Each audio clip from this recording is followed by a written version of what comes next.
Bonjour, bonsoir les amis et bienvenue sur un nouvel épisode de Beyond the Hoops. On se retrouve pour parler cette fois-ci des Golden State Warriors. C'était l'été où il fallait tout changer et ils ont tout changé. Et est-ce qu'ils peuvent faire mieux que l'année dernière? Ont-ils fait les bons choix? On va regarder tout ça. Avant qu'on démarre, pour tous ceux qui veulent soutenir le podcast, un petit like sur Spotify, Deezer, YouTube, un petit commentaire pour le référencement et bienvenue sur le podcast de Cubasket.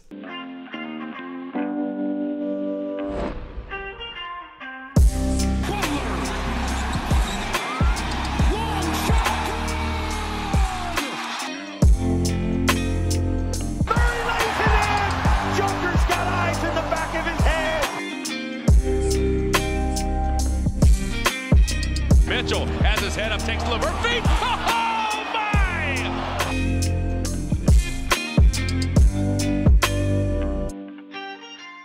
Alors, bon, Clay s'en est allé, c'est fini. Je crois qu'on a tourné la page cet été de l'une des plus grandes dynasties de l'histoire de la NBA.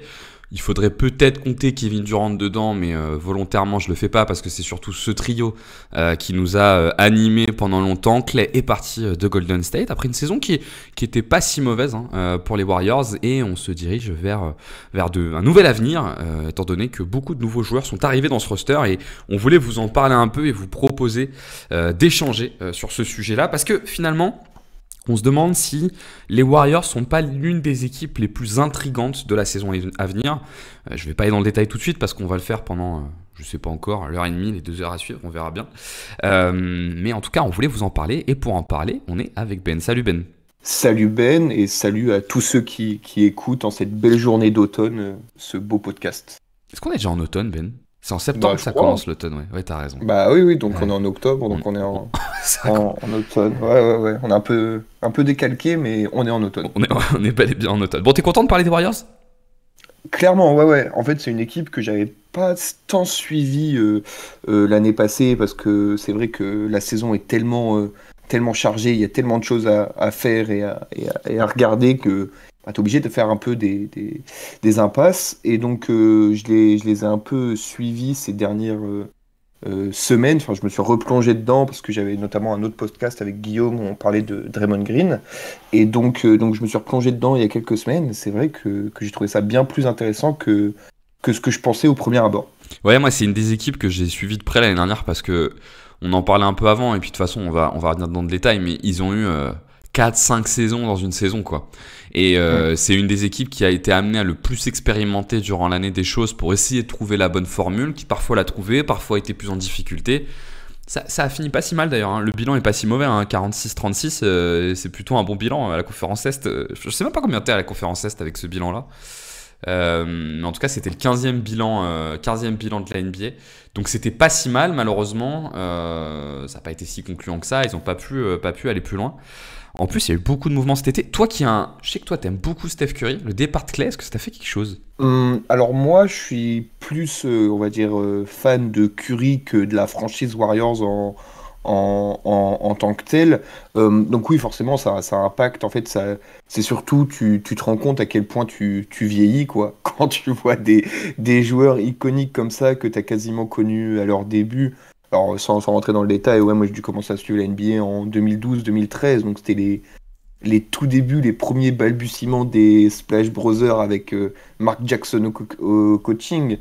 Et donc ouais, ça impacte un peu. Après, on va revenir dessus, je pense que c'était un changement nécessaire, au moins pour les Warriors. Klay Thompson, je sais pas, on verra son cas individuel plus tard, mais pour les Warriors, il fallait tourner cette page et avancer avec le duo Green Curry sans qu'il soit impacté par Klay Thompson, quoi. T'en as pensé quoi, toi, de la saison l'année dernière de Clay? Je sais qu'on se l'était pas trop prévu, mais son évolution, globalement, t'en penses quoi, toi? Bah, je pense que malheureusement, je crois que c'est le plus jeune du trio, mais c'est celui qui prend le moins bien la vieillesse, quoi, qui l'a subi le plus. Parce que, en fait, le truc, c'est que Klay Thompson, c'est un joueur qui fonctionne que grâce à son shoot élite. Shoot qu'il a à peu près maintenu, il est toujours à des très bons pourcentages, etc. Sauf que les quelques défauts qu'il avait se sont entre-temps exacerbés, et son shoot n'est plus à ce point mirobolant qui peut compenser tous les défauts. Et donc tu te retrouves avec une situation où tu as un bon shooter, mais qui t'expose défensivement maintenant, que ce Ouais, soit on-ball ou je suis off-ball, il assez d'accord. t'expose Ouais. défensivement. Mm. En plus, avant, ce qu'il avait de très très fort, c'était cette double menace potentielle drive et shoot. Drive qui ne fait plus du tout, sûrement dû à son âge et ses blessures, etc. Il a plein de circonstances atténuantes. Mais ce qui fait que c'est un shooter unique qui shoot toujours à 39 ou 38 ou 40% à 3 points. Ce qui est super, sauf qu'avant il tournait à 45%, quoi. Ouais, je suis, Et c'est ça qui change un peu tout, quoi. je suis assez d'accord avec ce que tu dis. En fait, je trouve que c'est un exercice qui est pas simple, tu vois, quand tu vois les joueurs vieillir, de te demander ce qu'ils ont perdu ou ce qu'ils ont gagné, parce qu'en fait, on se rappelle plus trop les joueurs qu'ils étaient il y a quelques années. Cet été, avec Jérém, tu sais, on a fait un podcast sur la série entre les Warriors et les Rockets Mm. de 2017 ou 18, je sais même plus, 2018 de mémoire. Et en fait, c'est impressionnant la transformation de Klay. C'est-à-dire que quand tu regardes le joueur de cette époque-là, bon, effectivement, tu l'as dit, hein, il y a la défense, où on est vraiment sur un défenseur élite, et ça s'est un peu perdu. Mais en attaque, effectivement, le joueur n'a rien à voir. Effectivement, on a un très bon shooter, mais on a un shooter de système dans ces Warriors de cette époque-là, ce qui est plus trop le cas aujourd'hui. On est plus sur un shooter de Mm. spot-up. Donc, quelle est la différence entre un shooter de système et un shooter de spot-up? C'est qu'un shooter de système, je pense qu'on va en reparler d'ailleurs avec un joueur du backcourt qu'ils ont récupéré, mais c'est qu'il t'offre des options offensives, alors qu'un joueur de spot-up, c'est juste un genre de conclusion offensive. Et moi, j'ai été étonné de voir que, parce que ça, je me rappelais pas, bah, qu'effectivement, Clay, quand il avait un mismatch, il le jouait, quoi. Et notamment les mismatchs sur Ouais. Capella, il les joue. Donc il le drive avec une réussite qui est moyennasse, mais il le fait. Et donc ça, pour le coup, bah, il l'avait plus du tout. Donc on se retrouvait avec un, à proprement parler, je pense que tu es d'accord, on peut parler d'un role player, mais qui touchait 40 millions l'année, Oui. quoi. Ouais, c'est ça. Ouais, ouais. Ouais, et puis en fait, c'est depuis les blessures, sans revenir sur d'autres podcasts que j'ai fait, mais pareil, il y a 2 ans, j'étais passé chez Guillaume pour parler de clés ce coup-ci. Et en fait, c'est que année après année, ça se dégrade. C'est vraiment, pour le coup, c'est vraiment ultra visuel. Tu le vois que en revenant de blessure, donc quand ils sont titrés en 2022, tu vois les premiers prémices des points négatifs de clés. 2023, donc l'année, il y a 2 ans maintenant, ça s'est complètement exacerbé. Et cette année, c'était encore pire. Et donc tu te dis, Fabien, il y a un moment où comment dire, la legacy du gars peut pas lui maintenir une place dans un roster qui tente de remporter encore un titre ou deux avec Curry et au moins s'offrir des chances de titre, quoi. Et donc oui, c'était la bonne décision à faire de couper les ponts, quoi. D'autant qu'il avait gardé son volume, pour le coup. C'est-à-dire, Oui, ça oui, reste oui. un volume shooter, donc forcément, il te prend pas mal de tickets. Et moi, je trouve que la saison où ils sont champions, c'est un très bon exemple. Je la trouve très mauvaise, sa saison, mais c'est normal, hein, c'est un retour de Je suis blessure. d'accord. Où il a un volume pendant les playoffs de tir qui est énorme et avec une efficacité qui est très mauvaise. Bon, on va pas faire tout le podcast sur Clay, mais par contre, ça peut nous permettre d'enchaîner rapidement sur les Warriors. Donc les Warriors, qui sont en 46-36 cette année, qui ont fait 10e de leur conférence, qui ont été sortis au premier tour du play-in par les Sacramento Kings. Alors là, c'est un résumé bien trop rapide de leur saison qui a été large et diverse. Ben, t'en as pensé quoi de cette saison de Golden State?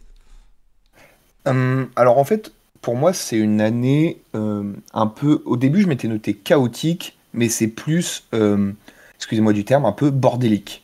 C'est-à-dire que entre le premier match de la saison régulière et le dernier match, alors j'ai pas revu le play-in, mais entre le dernier match, le 82e, on a l'impression que Steve Kerr a pris 15 ans d'espérance de vie, enfin a perdu 15 ans d'espérance de vie à force de se torturer l'esprit, à chercher des solutions. Hein. Il y a plein de choses qui rentrent en compte. Déjà, le premier élément, pour moi, le plus important, c'est que il n'y a eu euh, aucun 5, aucune line-up de fixe. À part un petit peu à la fin de saison sur les. On va en revenir, mais depuis on va dire, le All-Star Game, il y a un peu un cœur du roster qui s'est dégagé, et on va revenir dessus, mais tout au long de la saison, il y a eu des évolutions, des tentatives de 5 qui ont changé tout le temps, dû à des blessures, dû à des suspensions, parce que pour ceux qui ne s'en rappellent pas, il y a eu une suspension de 15-20 matchs de Draymond Green pour avoir tenté de mettre De, une droite dans le cou de Randy de Orton. Rudy Gobert. C'était une Voilà, c'est ça, suspension de un Randy peu. Orton. Voilà, exactement, un peu catch, catch style. Donc je me suis noté notamment, par exemple, il y a 11 joueurs différents qui ont été titulaires une fois avec les Warriors. Ce qui est quand même un chiffre important quand tu sais que normalement, dans une équipe NBA, tu tournes à 7, 8 titulaires potentiels, tu bouches les trous, vous voyez l'idée.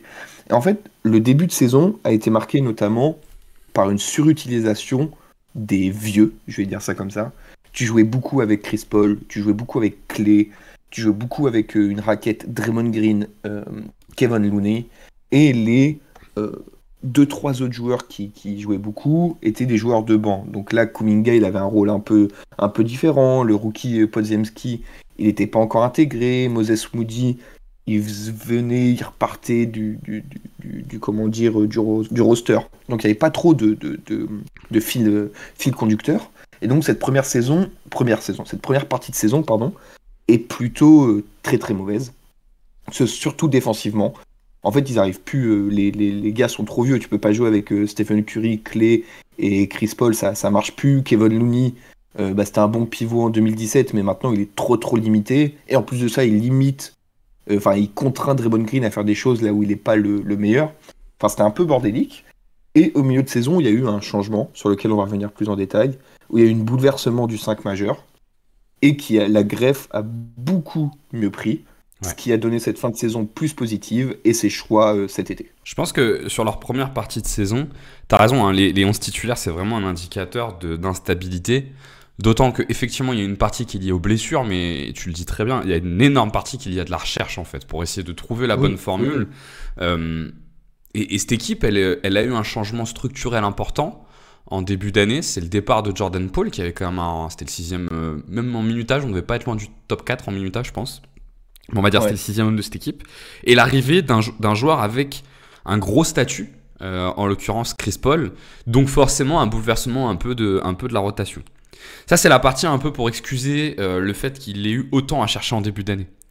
L'autre partie, c'est on peut aussi se dire qu'il est étonnant qu'ils aient eu autant à chercher dans une équipe où pour le coup il n'y a qu'un joueur qui bouge et qui a été championne 2 ans avant. Parce que je pense que si tu regardes le roster de cette année, je ne l'ai pas fait, de ce début d'année par rapport au roster champion, au début d'année, les seuls changements, c'est que tu n'as plus Jordan Poole, tu as Podziemski à la place, tu rajoutes Jackson Davis et après c'est Chris Paul. Il y avait Dario Saric, mais finalement il n'y avait pas de gros changements structurels. Et effectivement, ils ont eu cette période de recherche qui a été assez importante et tu le dis très bien, qui n'a pas été très, très concluante. Moi, j'avais trouvé dans cette première partie de saison, je reviens pas sur Kuminga parce qu'on va revenir dans le détail. D'ailleurs, j'ai pas présenté le programme. Hein. Je le fais du coup rapidement parce que c'est pas idéal de pas le présenter. On va revenir sur la saison de l'année dernière. On va revenir dans le détail sur Steph et Draymond. On va revenir aussi dans le détail sur Kuminga et puis après on regardera les mouvements de l'été pour voir un peu les nouvelles options qui s'offrent à eux. Moi, j'avais trouvé que dans cette première partie de saison, sans parler du coup des choses sur lesquelles on va venir, il y a une chose qui marchait bien, c'était le trio Kuminga, Chris Paul, Dario Saric en sortie de banc, qui était plutôt fonctionnel. Mais il y avait un vrai problème effectivement sur le starting five qui marchait pas du tout. Et moi, je trouve que avant le lancement du pod, et je te relance dessus, tu m'as dit un truc que je trouve tout à fait vrai, c'est qu'ils ont fait un 5 il y a 5 ans, quoi. Ouais, c'est ça, c'est que en fait, c'est un 5 archaïque, quoi. Ils sont décalés de 5-7 ans. C'est-à-dire que il y a deux aspects. Le premier aspect, c'est que fonctionnellement, les 5 comme ça, avec un big un peu immobile comme Kevin Looney, avec un gros poste 4 comme Draymond Green, aujourd'hui, c'est très très rare. Tu avais le cas de l'année passée de Minnesota, mais encore c'est un cas particulier parce que Kevin Looney, c'est pas Rudy Gobert, quoi. Et sinon, tout le monde a des postes 4 un peu fuyants, des anciens postes 3 qui deviennent des postes 4, quoi.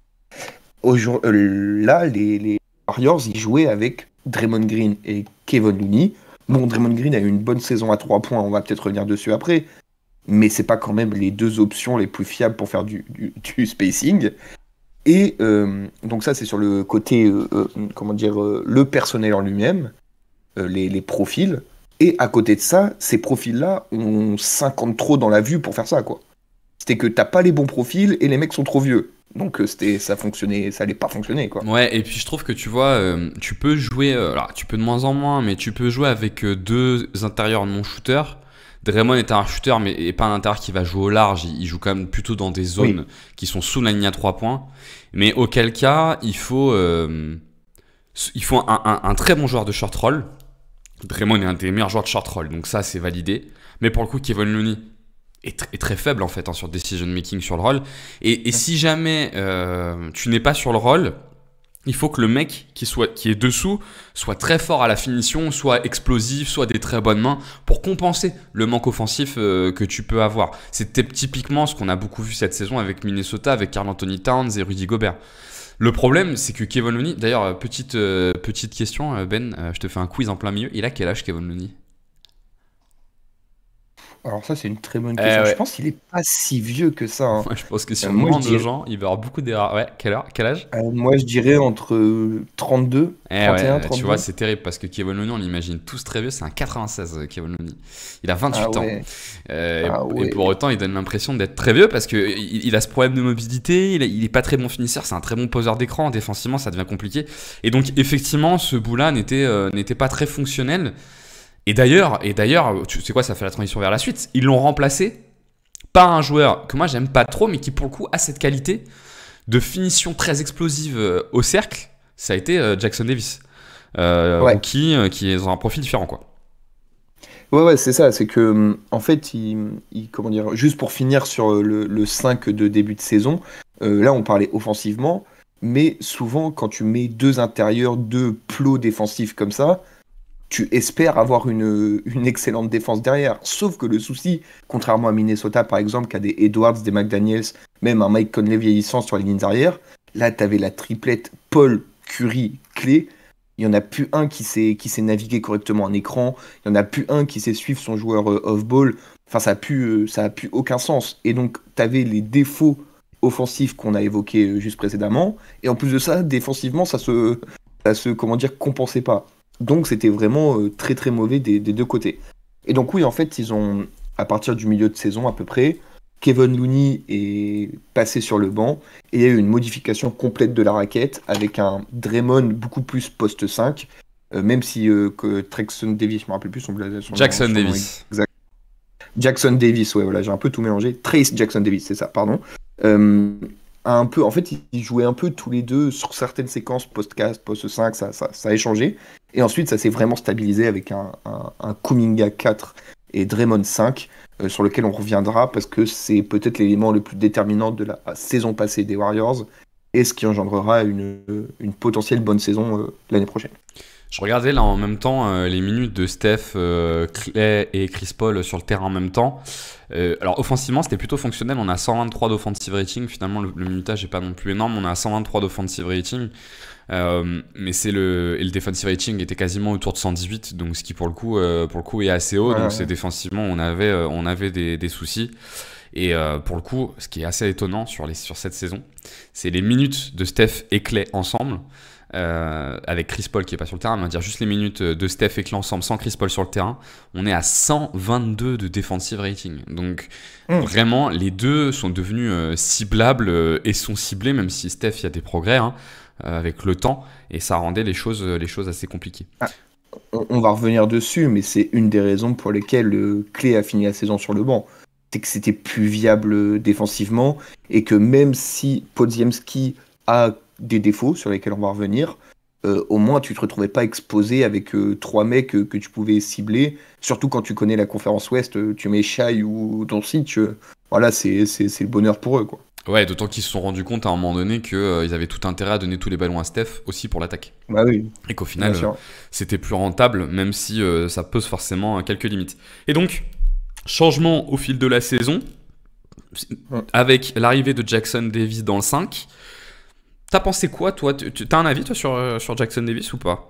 Moi, Alors je vais être honnête, je l'ai très peu vu et de ce que j'ai vu, enfin je l'ai vu, mais de ce que j'ai vu, j'ai trouvé ça un peu neutre. Ouais, C'est pour ça que moi c'est un peu le j'étais regen pas fan de, du. c'est un peu le regen de Kevon Looney, hein. On va pas se mentir. Ouais, c'est ça, voilà, c'est que Il est, en fait excuse-moi, je te coupe, tu gagnes en explosivité et en jeunesse, quoi, mais le profil et les problématiques liées au profil du joueur, elles changent pas.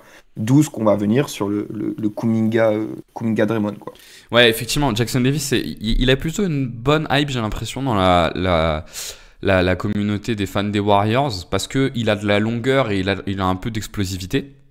enfin explosivité, je sais pas si c'est le bon terme, mais un peu de puissance plutôt. Voilà. Il a de la longueur et de la puissance et de punch, exactement. Ouais. Et du coup, ça les enthousiasme un peu. Moi, j'ai du mal à m'enthousiasmer. Je trouve que, on en reparlera certainement avec les différentes options, mais moi, je trouve que le compromis qu'il offre, j'aime pas trop. C'est pas un défenseur élite. Sur le short roll, il offre pas grand chose. En même temps, il space pas. Après, oui, c'est un bon poseur d'écran. En plus, j'y vois pas trop de potentiel. Je suis un peu étonné. Mais bon. Donc, Jackson Davis est rentré dans le 5. C'était mieux que Kevon Looney. Et donc, sur la suite de la saison. Ouais, moi, je trouve le fait d'avoir encore deux profils, donc y compris Draymond, qui peuvent à ce point pas écarter, en 2025, c'est un peu 2024-2025, c'est un peu une hérésie. C'est pour ça que progressivement, il va se retrouver un peu à sortir sur le banc. Et puis, on s'en est sorti avec une bonne saison de Draymond à 3 points, mais pas sûr que qu'il réitère l'exploit, quoi. Ouais, c'est peut-être viable parce que Stephen Curry est un joueur exceptionnel et qu'il a une telle gravité qu'au final, ça c'est venu compenser parce que pour le coup, c'est la deuxième partie de saison. Bah, ça a pas si mal marché que ça, hein, la deuxième partie de saison, une fois qu'ils ont réajusté un peu ces rotations, non ? Ouais, alors j'ai quelques stats qui sont assez parlantes. En fait, le 27 janvier, le match du 27 janvier, alors je me rappelle plus l'adversaire, mais c'est la première fois que Kuminga est intégré dans le 5 de départ. Et que Kevon Looney sort du 5 et ne va plus y rentrer du tout. Avant le 27 janvier, donc aussi élément important à prendre, avant le 27 janvier, Draymond a été suspendu 15-20 matchs. Donc c'est non négligeable quand même. Mais avant le 27 janvier, l'offensive rating était de 117 et le défensif de 118. Donc ils avaient un net rating de moins 0,5, moins 0,6, je sais plus exactement, mais négatif. Entre le 27 janvier et la fin de saison, ils sont passés à 117 d'offensive rating, donc qui n'a pas bougé, et 111 de defensive rating. Donc, ils ont gagné 7 points de defensive rating. C'est pour le fameux match contre les Lakers, là, où tu sais, qui fait en double overtime, je crois. Voilà, ouais. Donc ça doit être ça. Donc, en fait, la sortie de Kevon Looney et puis d'autres petits ajustements autour, ça a complètement bouleversé la saison des Warriors, et notamment défensive.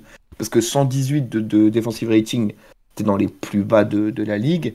111, tu commences à te positionner entre j'ai pas le 4, mais tu dois être entre le 8e et la 15e place à peu près. Donc t'es dans le premier tiers bien affirmé, quoi. Et ça change tout. Bah, d'autant que t'as pas un potentiel offensif de dingue non plus, quoi. C'est-à-dire que tu vis beaucoup sur Steph, donc à la limite, tu vois, ça peut être cohérent si t'arrives à construire une grosse défense, d'avoir ce module-là, quoi. Mais effectivement, le grand changement, c'est la sortie de Looney, qui va peu jouer en fait sur la suite de la saison. Ouais. Parce que par contre, le 5, et c'est là où moi j'ai eu du mal à comprendre leur saison, ne va pas arrêter de changer. Il va changer en permanence. Tu l'as dit tout à l'heure, il y a le passage de Clay sur le banc, qui en fin de saison revient dans le 5. Tu as le retour d'Andrew Wiggins en fin de saison, qui fait que il repasse dans le 5. Et tu as eu un moment dans la saison où tu joues un peu small ball avec Draymond en pivot, Kuminga en 4. Et puis finalement, quand Andrew Wiggins revient, il remet Jackson Davis dans le 5. T'as un moment où il teste Jonathan Kuminga en 3. Enfin, il n'a fait que tester toute la saison. Et malgré ça... Podziemski. Il y a eu Podziemski, effectivement. Et malgré ça, ben, ils arrivent quand même à gagner quelques matchs. Et c'est pas si mal. Tu vois. Moi, j'ai trouvé... Notamment, j'ai beaucoup aimé le passage avec Draymond en 5 et Kuminga en 4. Alors, c'est une façon de fonctionner qui est beaucoup faite pour Kuminga. Et tu peux te poser la question de est-ce qu'il faut jouer pour Kuminga ? C'est vrai que c'est une question, on y reviendra peut-être. Mais moi, j'avais plutôt bien aimé ça, mais il y a eu des changements en permanence, quoi. Bah, pour justifier ce que tu dis, et moi aussi, c'est une des raisons pour lesquelles j'étais assez hype à faire ce podcast, c'est la liaison Draymond-Kuminga, sur laquelle on va revenir un peu après. Mais voilà, juste une première stat pour vous donner un ordre d'idée. J'ai fait les WOWI. Donc, c'est des stats pour savoir quelles sont les stats quand Draymond est sur le terrain, quand Kuminga est sur le terrain, quand les deux sont hors du terrain ou quand ils y sont séparément. Donc, Kuminga sur le terrain, Draymond en dehors du terrain. On est à 1200 minutes, moins 0,5 de net rating. Draymond sur le terrain, Kuminga hors du terrain, 700 minutes, 0,3 de net rating, donc quasiment nul. Et les deux sur le terrain, Draymond, Kuminga, 700 minutes aussi, 11,3 de net rating.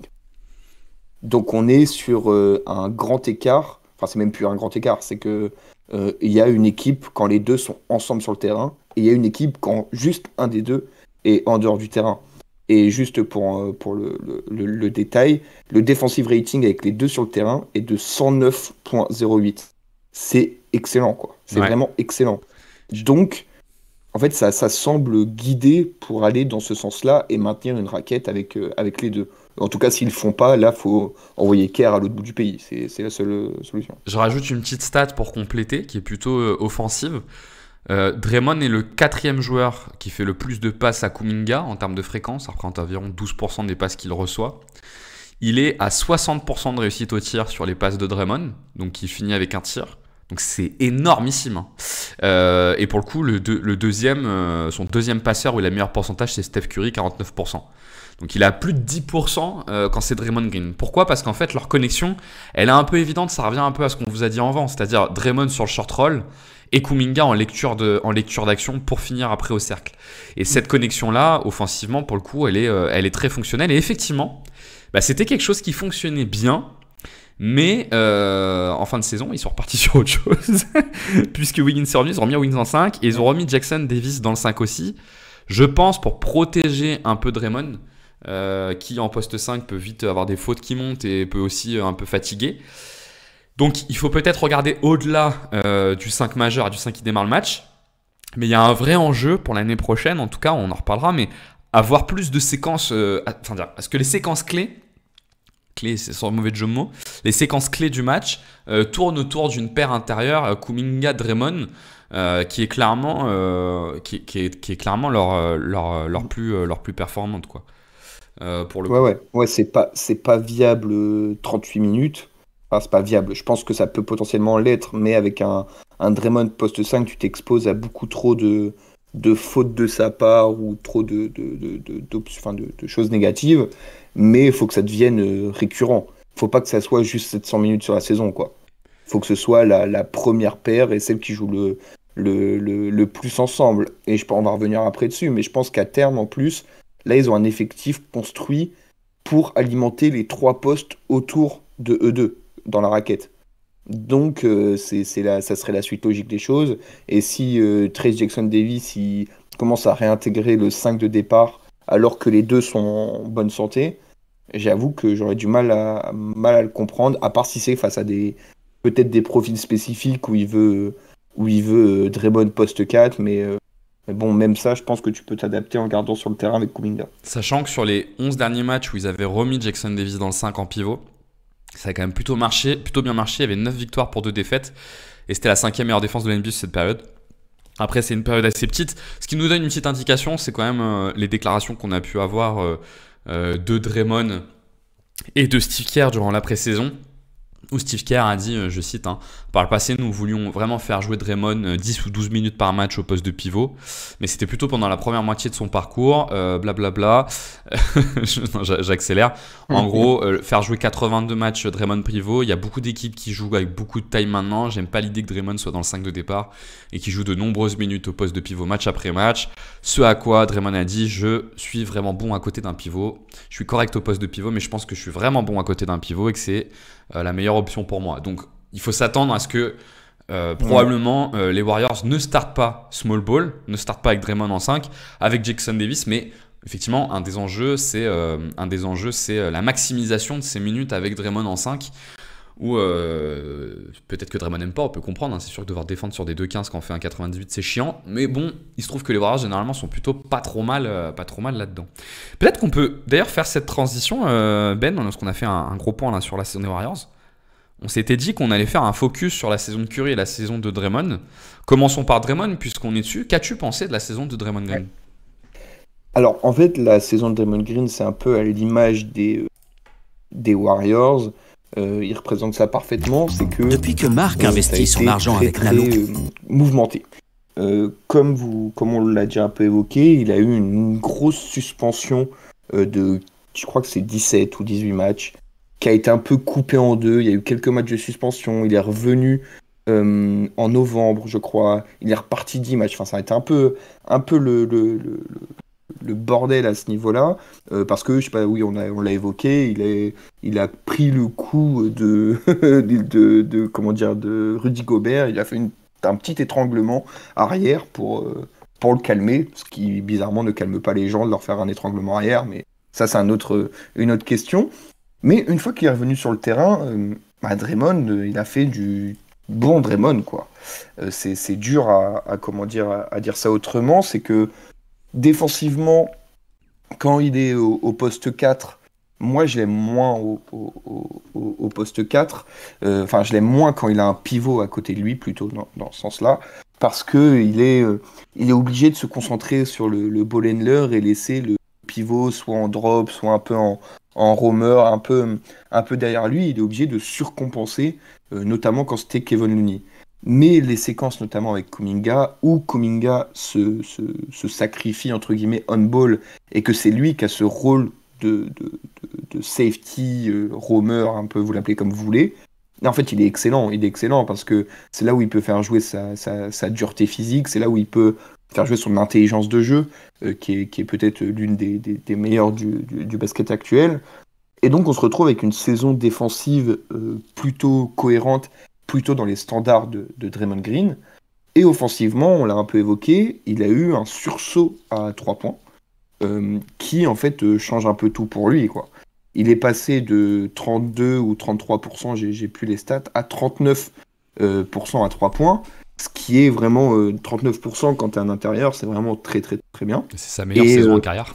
Voilà, c'est ça. Il y en a eu une autre, je crois. Il y en a eu une autre où il a pareil shooté très bien, mais il en a une autre à 39. Il y en avait une en 2016. On revient bien sur la big année, quoi. C'est ça, exactement. Et sinon, entre les deux, c'était entre 28 et 32% à 3 points. Donc c'est même pas, on était à 35, 36. C'est vraiment, il y a le grand écart, quoi. Et donc, en fait, ça a un peu boosté son année offensive.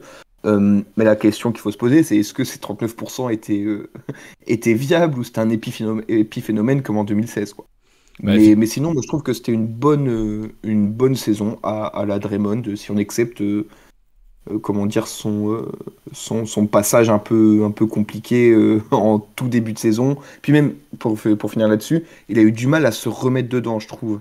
Les matchs qui ont suivi comment dire, cette suspension, la saison a été déjà lancée depuis 3 mois pour beaucoup d'équipes. Il y avait les tâtonnements sur les schémas de Steve Kerr, etc. Et une fois que tout ça s'est stabilisé un peu post-All-Star Game, là on a pu voir une vraie saison de... Moi j'ai trouvé sa saison non pas bonne, mais vraiment excellente. Alors, tu as raison de préciser qu'elle est un peu en 2 parties. Il y a la première partie avec la suspension et avec la remise en route qui fait que dire que la saison est excellente est sans doute un peu forcé. Je suis d'accord avec toi. C'est-à-dire qu'à un moment donné, on parle quand même d'un mec qui fait partie des leaders de son équipe, qui est suspendu 20 matchs dans une saison où tu finis 10e, où tu es en 46-36, c'est-à-dire qu'il y a quand même eu un impact important. Et donc ça, c'est négatif. Par contre, moi, j'ai adoré sa saison. Draymond est peut-être...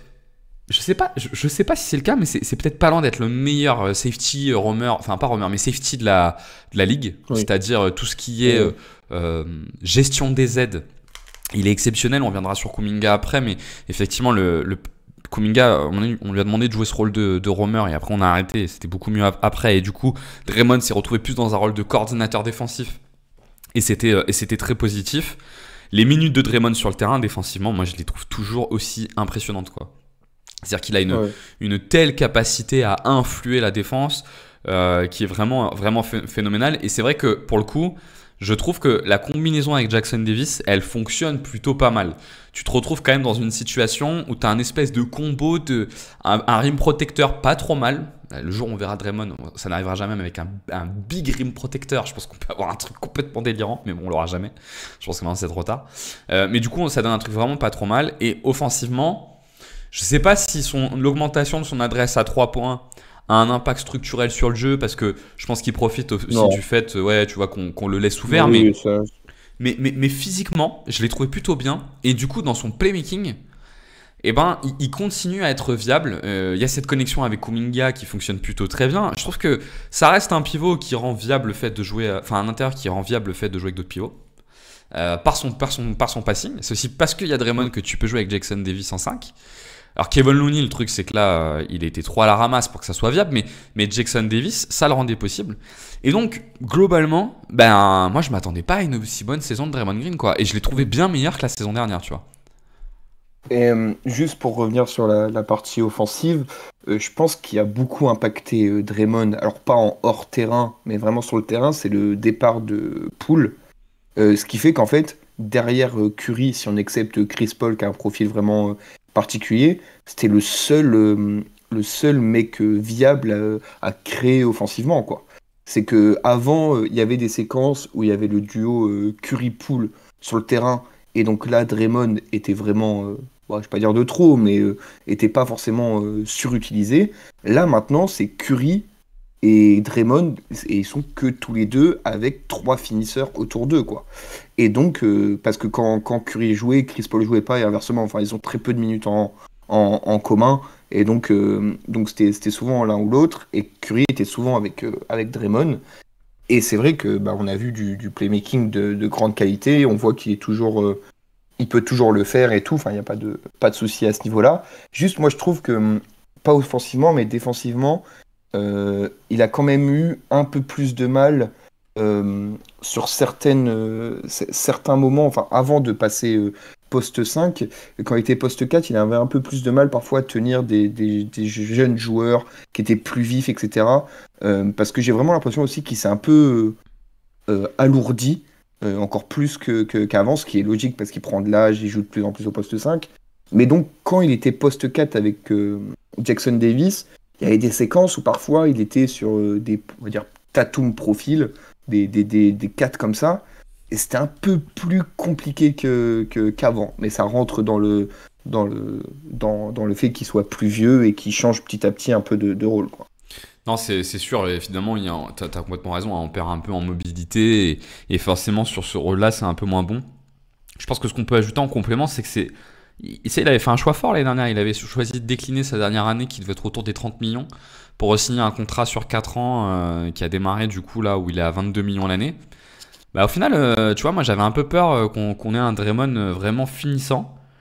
Et en fait, tu te dis, il lui reste peut-être bien 1 ou 2 ans. Et en fait, les 1 ou 2 ans qui lui restent à 20-25 millions l'année, elles sont plutôt correctement réparties, tu vois, dans la payroll des Warriors. Ouais, bien sûr. Ouais. Et ça offre des perspectives plutôt intéressantes. Tu vois d'autres choses à dire sur Draymond ou est-ce qu'on passe sur Steph ?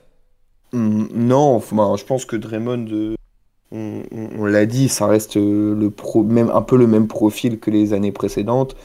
En fait, ce qui est juste intéressant pour finir, c'est que plein de gens, dont moi, le voyaient vraiment potentiellement décliner après 2022 en se disant, bon allez, fin de carrière en roue libre, on lève le pied et on profite de la vie. Et au final, pas du tout, quoi. Il est beaucoup plus impliqué que ce que je m'attendais. Et ça fait plaisir parce que moi, ça reste un joueur que je trouve exceptionnel, malgré le caractère un peu pourri qu'il a. C'est un joueur on n'en voit pas, on n'en voit pas 5 par génération, des comme ça, quoi. Mais d'ailleurs, tu vois, dans le prolongement de ça, moi je trouve que... Alors oui, et son podcast, là, c'est catastrophique. C'est Take Kata sur Take Kata. Mais... Je pense, juste pour finir là-dessus, je pense que les joueurs en cours de carrière, il faut leur interdire accès au podcast. C'est ma take, on n'en peut plus. La moyenne n'est pas bonne. Ouais, c'est pas... Le podcast de Paul George est pas mal. Le podcast de Paul George est pas trop mal. Les mecs de New York sont marrants, mais les autres, les gars... en fait, si tu fais le bilan, regarde, au final, le truc de LeBron, c'était pas si cata. Moi, j'ai pas trouvé ça incroyable, mais c'était pas si cata. Le truc de Paul George, c'est pas mal. Le truc des gars de New York, c'est pas mal. En fait, il y a vraiment un problème avec Draymond Green, en fait. Ouais, Draymond, c'est ça, ouais. Et puis quand j'y réfléchis, en fait, il y a aussi les hors-carrière, parce que les Gilbert Arenas et tout, c'est eux qu'il faut interdire de micro, en fait. En fait, faudrait faire un petit test avant de le lancer, ouais. C'est ça. Mais donc, si tu sors de ce podcast, tu vois, moi, j'ai trouvé Draymond quand même vachement moins polémique cette année, tu vois. Et sauf au début d'année. Non, mais je veux dire, après le début d'année. Non, mais il a failli tuer Rudy Gobert, quoi. Alors ça, il a fait un chokeslam Made in SmackDown à Rudy Gobert, je te l'accorde. Mais je trouve qu'après ça, il y avait moins de... Tu vois, je trouve que Draymond, ça faisait 2 ans qu'on en entendait beaucoup parler, on en entendait plus parler pour son attitude sur le terrain, soit avec ses coéquipiers, soit avec les adversaires, soit avec les arbitres. Et quand même, Draymond, il a quand même un truc qui est une réalité, c'est qu'il peut avoir tendance à sortir un peu de ses matchs et sortir un peu des bouts de saison pour cette raison-là. Et avec, il est tellement influent dans son équipe, avec de sortir son équipe. Aussi de ça. Le meilleur exemple, c'est 2016, avec la suspension contre les Cavs.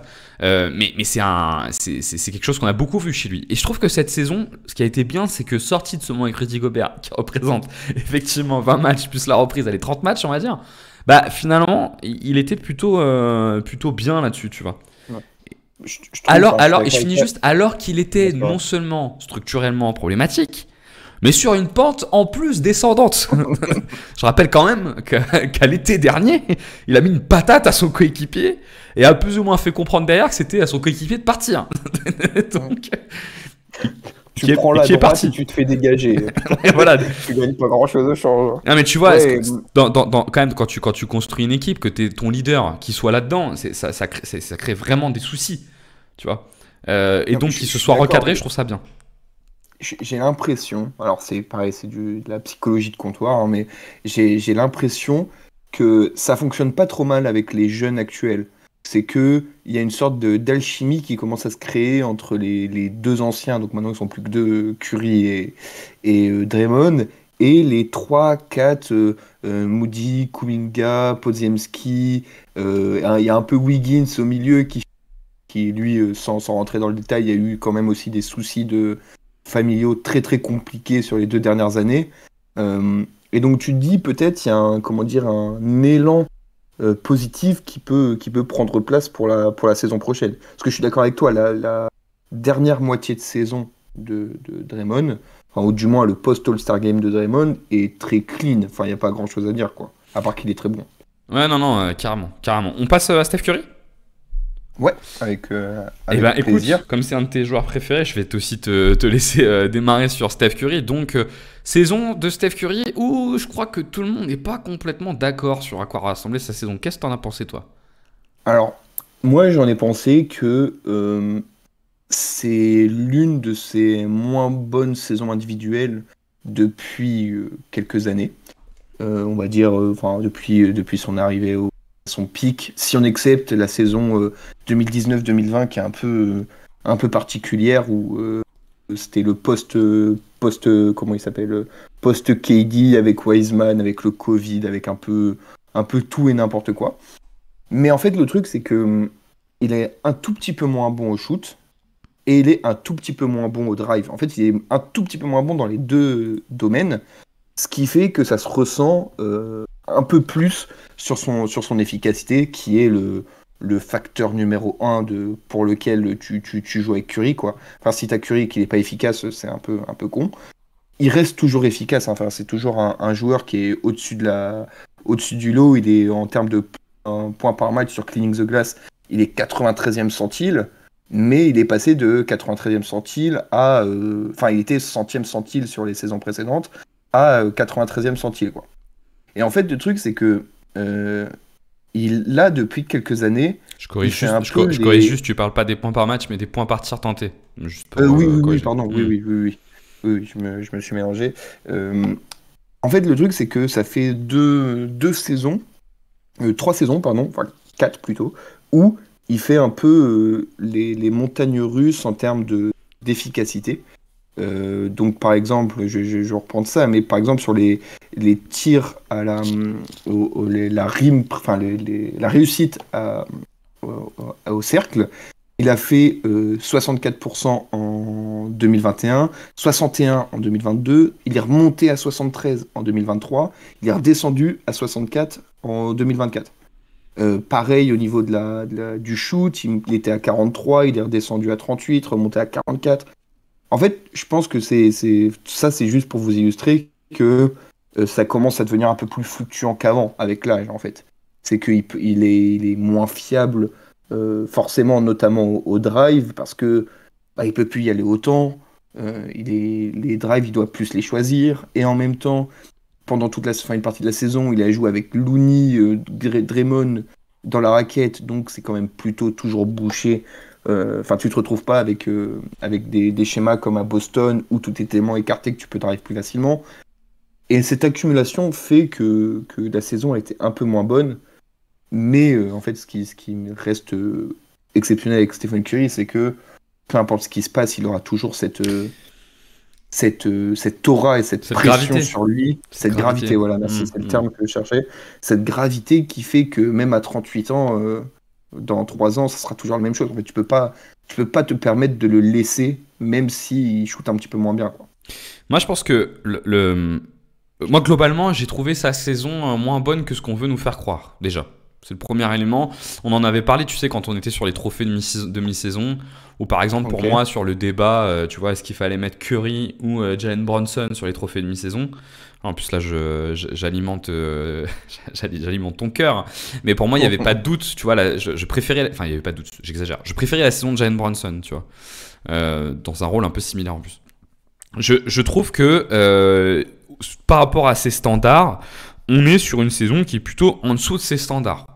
Les standards de Steph Curry étant des standards élites de chez élite. Donc, Voilà, c'est ça, ouais. même quand on est en dessous de ces standards, on est toujours dans l'élite et on est toujours sur un top joueur. Donc l'idée, et physiquement, je sais pas si le déclin physique, il existe un peu, mais je pense qu'on est toujours à un très bon niveau et techniquement c'est toujours très bon. Donc l'idée c'est d'essayer de comprendre pourquoi on en arrive là, quoi. Moi je pense que il y a 2 sujets principaux. Le premier, c'est que là il commence à être trop seul. Et ça commence à se voir. Tu l'as dit avec le départ de Jordan Poole, le deuxième créateur de cette équipe. Alors le deuxième créateur, je pense que c'est le système, mais le deuxième créateur de cette équipe, c'est Draymond Green. Donc la capacité qu'ils ont à le soulager un peu ou lui permettre d'attaquer facilement des séquences où il n'est pas ciblé par la défense, elle commence à se réduire énormément. Podziemski, qui a été assez responsabilisé, est un rookie, donc a très peu de gravité comme tout rookie. Et donc, il se retrouve dans une situation, Clay en a moins qu'avant, il se retrouve dans une situation où il est vraiment seul. Et ça, je pense que ça l'impacte beaucoup. Parce que je ne suis pas sûr que structurellement, il ait un profil de joueur omnipotent. Je pense que c'est quelque chose qui peut le faire, hein. Mine de rien, le titre qu'il gagne en 2021, ou 2022, pardon. On est quand même sur un 2021, pardon. 2021, on est sur un joueur omnipotent. Oui, je crois que c'est 2021 parce que 2022 ils se sont sortis par les Lakers, c'est 2023 par les Kings, donc je pense qu'on est sur 2021. Ah oui, c'est ça, 2020, oui, je mélange. Ouais, c'est ça. Donc il a montré qu'il avait pu l'être, mais je pense que c'est compliqué pour lui de l'être pour une raison principale, c'est que son playmaking est pas assez fort en fait pour avoir ce rôle-là. Curry est un joueur qui a un bon playmaking, tu vois, sur le pick and roll évidemment, on est sur un très bon joueur, mais la manipulation de défense chez Steph Curry, elle a jamais été élite de chez élite. Déjà, il est un peu limité physiquement parce qu'il est pas très grand.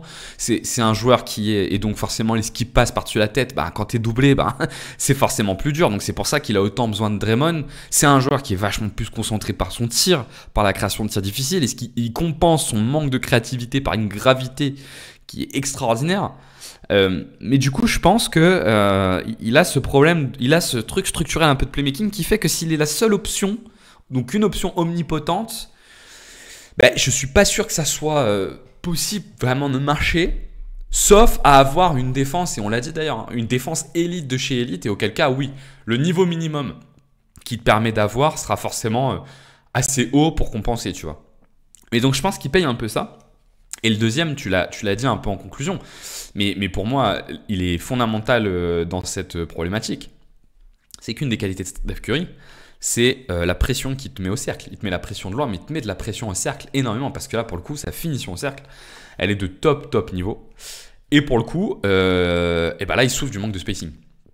Là, il souffre du manque de spacing parce que Draymond n'est pas un shooter respecté, parce que ce soit Kevin Looney ou Jackson Davis, ce ne sont pas des shooters, que Kuminga n'est pas un shooter respecté.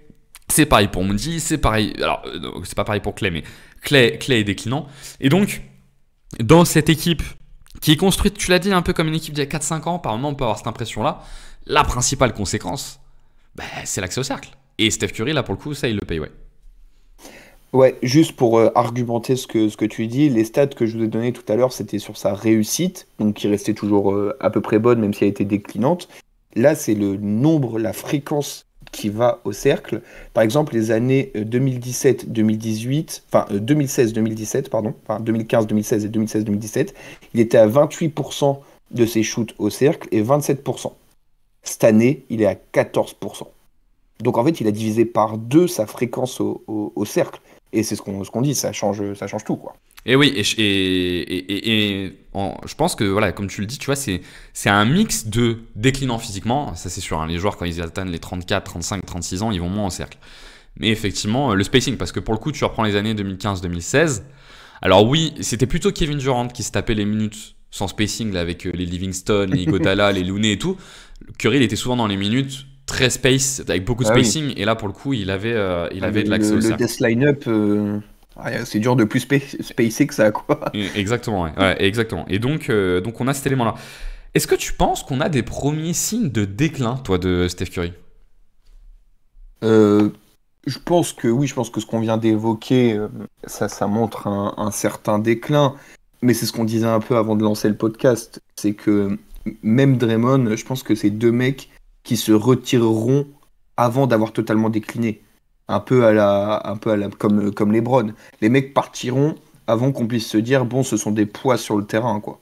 Donc oui, il y a un déclin petit à petit, et c'est très très vrai ce que tu as dit sur le fait qu'il soit de plus en plus esselé au moins bon moment de sa carrière, quoi. C'est que s'il y a bien un moment où tu as besoin de soutien, c'est quand tu es un peu plus âgé. Mais il n'en arrivera jamais à un stade où un peu comme Chris Paul ou comme Clay, où tu te dis bon les gars, là ça commence à être vraiment compliqué pour vous, quoi. Je pense que ça arrivera jamais. Je pense que oui, il y a une forme de déclin, c'est normal. La question, c'est plus est-ce qu'il est encore méta, tu vois? C'est-à-dire, est-ce qu'il est encore adapté à ce que demande la NBA pour un fort porteur de balle? Et je pense que là, pour le coup, la réponse, elle est oui.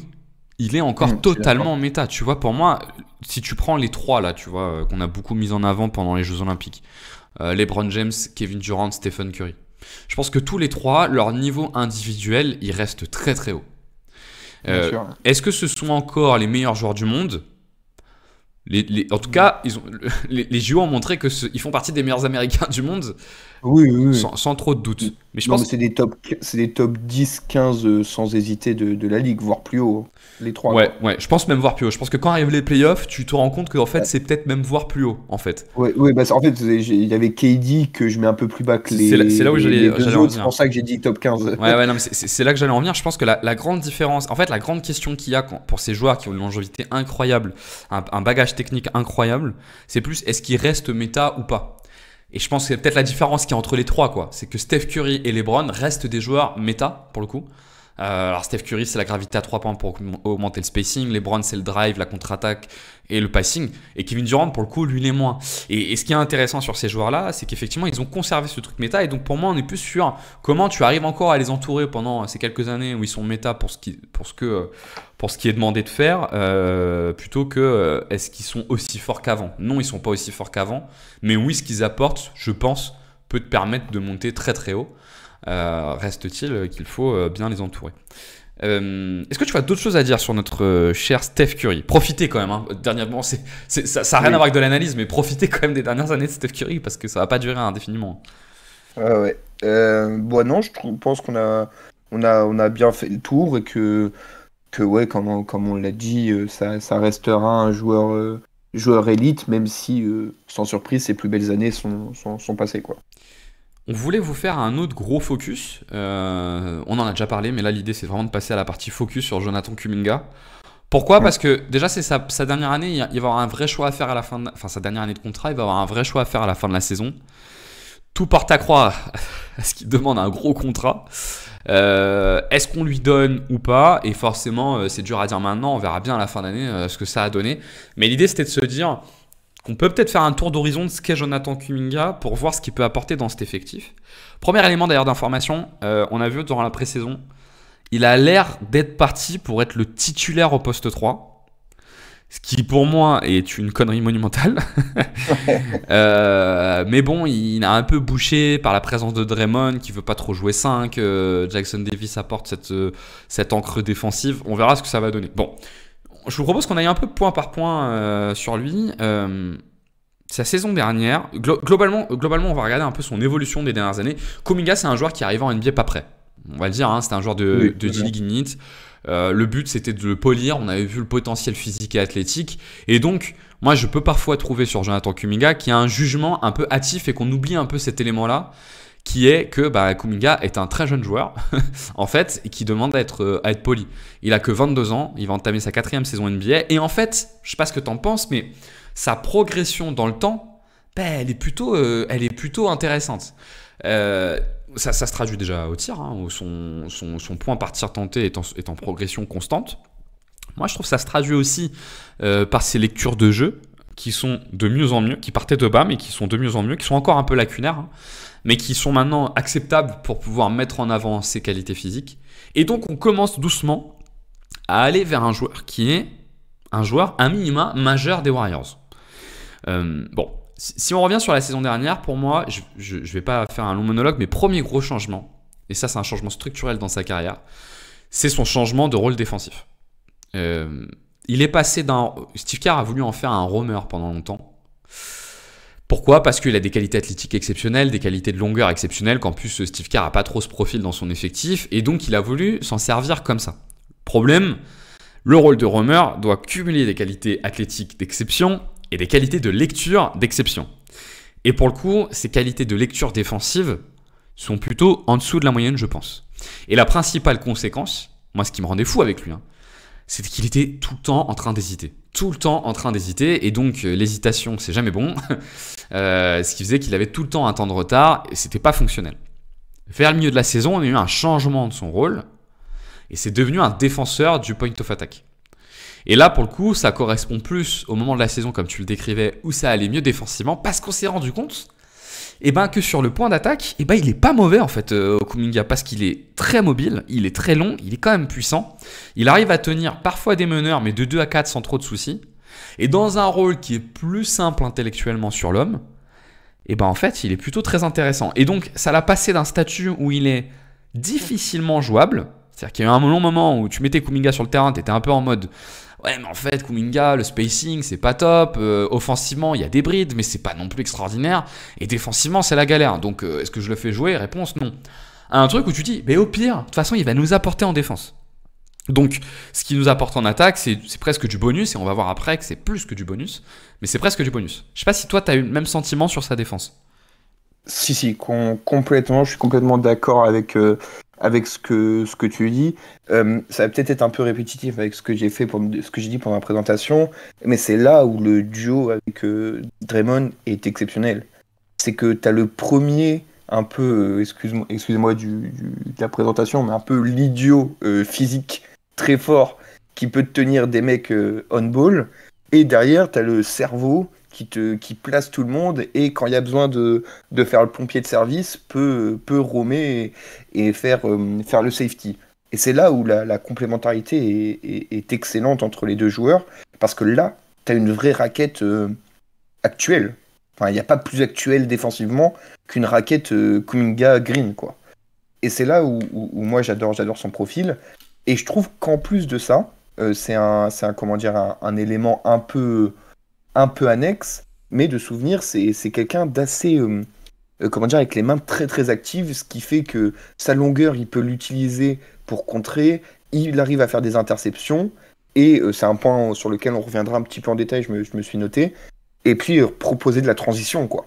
Et c'est une suite logique, parce qu'on l'a déjà évoqué, mais le début de saison dernière, avec Chris Paul, Klay, Kevin Looney, tout ça, fallait courir, fallait partir vraiment en avance pour avoir de la transition.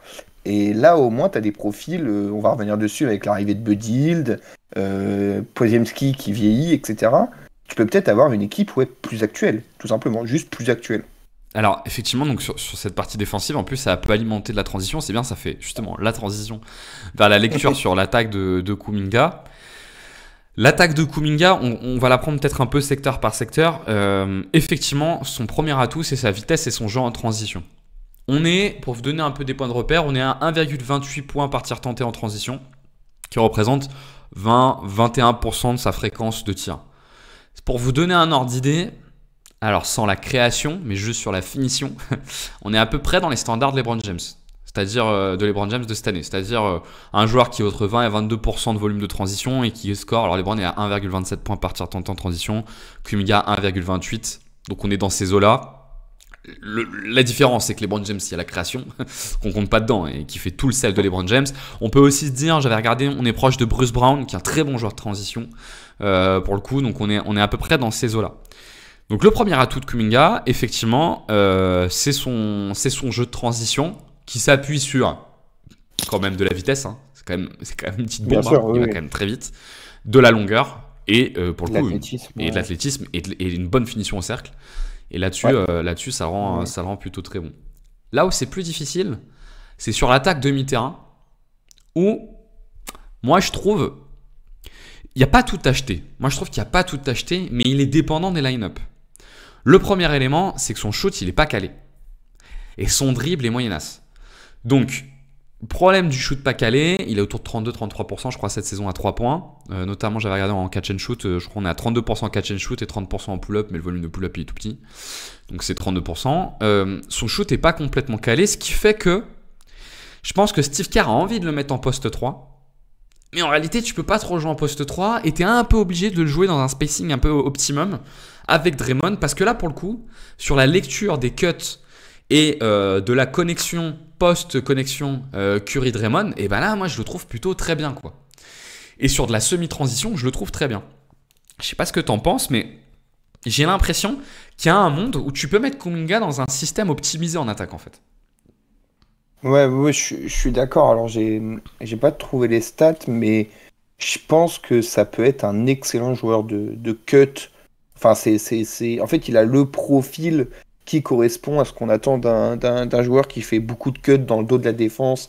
Quand Draymond Green est un peu ball handler principal au poste haut, si t'as Curry qui utilise sa gravité autour, et que t'as Kuminga qui cut dans le dos, avec sa réussite et son physique pour réussir à l'arceau, tu peux te trouver des situations de points faciles. Pareil, je pense, j'aimerais plus le voir en poseur d'écran pour des pick and roll, par exemple. Je l'ai pas beaucoup vu. Je sais pas à quel point c'est efficace, mais je me dis que sa vivacité, et son impact physique peut-être lui permettre de débloquer certaines situations comme ça si tu as des 5 assez petits en face. Enfin, il y a plusieurs petites options comme ça. Alors, ça sera jamais je pense même pas secondaire, ni peut-être même pas tertiaire, mais c'est un très bon joueur de complément qui peut potentiellement très bien s'intégrer dans le 5 de l'année prochaine avec Curry, Green et les autres qu'on évoquera plus tard. Alors effectivement, son jeu de cut est plutôt bon. Il a 1,3 points par tir tenté sur les cuts. C'est le volume qui est un peu bas, malheureusement. Il est autour de 14%. Sûr, alors c'est pas si bas que ça non plus, mais autour de 14%. Mais il subit le manque de spacing. Alors moi, sur le pic, je suis un peu moins... je suis un peu plus emmerdé pour le coup.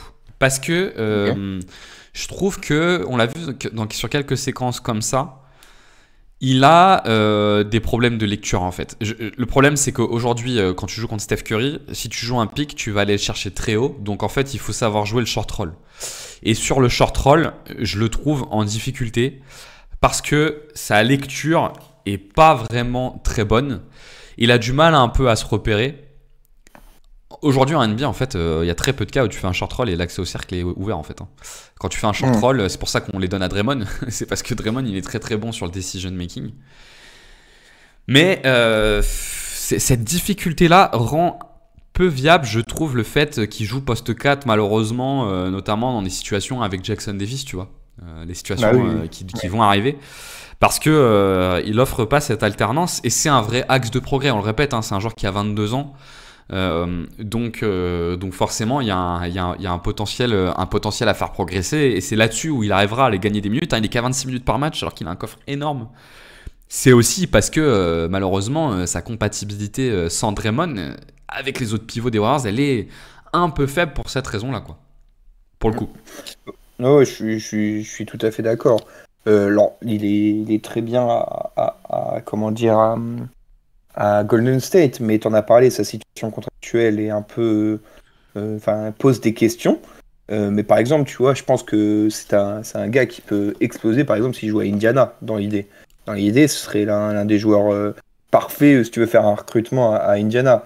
Mais oui, en fait, ces axes de progression sont tellement importants dans la NBA actuelle. C'est-à-dire que en fait, il peut passer du tout au tout s'il arrive à progresser dans ces secteurs-là. Et cette saison sera ultra déterminante de ce point-là, parce que imaginons il demande un contrat, je sais pas s'il demandera un max ou un quasi-max ou très cher, ce qu'il va produire sur ses principes de création et son shoot cette année dépendra l'envie de lui donner un contrat ou non, quoi. Et je pense que le recrutement de Kyle Anderson va un peu dans ce sens aussi. C'est pour avoir plus de minutes où il a un autre playmaker à côté de Curry pour les minutes où il est sans Draymond. Je suis pas sûr qu'ils aient envie tant que ça de le développer sur du playmaking. Je pense qu'ils veulent maximiser sa finition. Et pour maximiser sa finition, je pense que le recrutement de Kyle Anderson est intéressant pour avoir justement ce rôle un peu de playmaker secondaire derrière celui qui sera le principal. Donc sur ces mythes-là, ce sera soit Steph Curry, soit Podziemski, je pense, pour le coup, quoi. De toute façon, il doit développer, soit augmenter un petit peu sa création, donc passer de médiocre à moyen, soit passer sa finition de bonne à excellente, quoi. C'est l'un ou l'autre. Faut qu'il y ait l'un des deux qui augmente pour qu'il soit viable à long terme dans un 5 majeur. Ouais, d'autant que je suis pas convaincu. Je pense que sa saison va beaucoup dépendre, on l'a dit, mais des choix de Steve Kerr. Je suis pas du tout convaincu du potentiel en poste 3. Parce que je la vois pas la marge en fait sur son shoot extérieur. Tu vois, je le vois pas d'un coup progresser au shoot extérieur. Je pense que c'est un joueur. Le mieux qu'on peut avoir, c'est tu le respectes. Tu vois, ça ira jamais plus loin que ça. Et je sais même pas si on y arrivera, quoi. Tu vois. Et encore, ça restera un spot-up shooter. Enfin, c'est pas un mec qui à 3 points va te sortir d'un écran pour prendre un end-off ou je sais pas quoi. Hein. Ça c'est certain, mais ce que je veux dire, c'est que s'il est pas respecté, le front court qui a l'air d'être peut-être une option pour démarrer, hein, de Kuminga, Davis, Green. Ouais. Les amis, oui, on a parlé il y a 10 minutes ou 15 minutes du manque de spacing pour Curry pour ses drives. Amuse-toi là. Il faut au moins qu'il soit respecté, quoi. Sinon ça va être assez compliqué. Avant qu'on passe aux différentes options là qu'ils ont cumulées sur le backcourt, peut-être juste on finit un peu sur les ailes. Avec 2 joueurs qui sont attendus cette saison. Allez, on va sur le cas le plus facile, c'est Andrew Wiggins. Enfin, le plus facile, je sais pas, mais sur celui sur lequel il y a moins de choses à dire. Est-ce qu'on essaye de se projeter juste dans un monde où ça marche, tu vois ? Dans un monde où ça marche, il leur apporte quoi, Wiggins ? Dans un monde où ça marche, il apporte de la défense et du 3 points et un petit peu de création quand il y a besoin. En fait, j'ai l'impression que Wiggins, c'est le même joueur avec un peu de variables sur la réussite, etc. Mais c'est un joueur, un très bon joueur de complément qui malheureusement n'aura jamais passé le step pour devenir ce créateur que tout le monde attendait de lui. Mais après, comme j'ai dit, j'ai l'impression... il a été vraiment excellent pendant la course au titre en 2022. Énormissime pendant la course au titre. Il était trop fort. Que ce soit en défense, parce qu'il se mettait des missions défensives où fallait être là pour le voir. Et en plus, offensivement, de l'autre côté, il avait de la réussite au shoot quand il n'était pas créateur. Et il y avait quelques séquences où il créait surtout pour lui, majoritairement pour lui, même quasiment exclusivement. Mais il arrivait à se trouver ses petits mi-distances et tout, ça rentrait un petit peu. Les 2 dernières saisons, comme je l'ai déjà dit, alors on ne connaît pas le détail exactement, mais apparemment il y a eu des gros soucis de famille. Je ne sais pas trop exactement ce qui s'est passé, mais c'en était au point où il ratait des parties complètes de saison pour soucis familiaux, quoi. Donc c'est que ça devait être assez grave quand même. Et il a eu un peu de mal à revenir dans la saison dernière. Donc moi j'espère qu'il retrouvera son niveau, peut-être pas de 2022 où il était vraiment au-dessus de la mêlée, mais un niveau correct de poste 3 titulaire, finisseur et au moins bon défenseur, qui pourrait assurer, si tu te retrouves avec un Wiggins, Kuminga, Jackson Davis, Draymond, tu te retrouves avec un front de court défensif plutôt très très solide, qui peut être un gros avantage quand on a dit qu'il y avait très peu de créateurs derrière Curry et que c'était un des moyens d'optimiser son rendement, quoi. Ouais, moi je trouve qu'en plus de ça, ce qu'il peut apporter, et on l'avait beaucoup vu en 2022, c'est qu'il peut équilibrer leur small line-up. Tu vois, quand tu parles de Kuminga et Draymond, donc on a vu, hein, c'est un peu leur option optimum. Il y a quand même un problème dans cette line-up, c'est un peu la protection au cercle, même si Draymond arrive à la compenser par son intelligence de placement et par empêcher l'accès au cercle par son placement. Mais il y a un problème de rebond, parce que Kuminga malheureusement n'est pas un bon rebondeur, Draymond n'a jamais été un bon rebondeur, et on se rappelle qu'en 2022, alors il est probablement pas capable de le faire sur toute une saison, mais bon, on va dire dans le meilleur des mondes, Wiggins avait été énorme au rebond.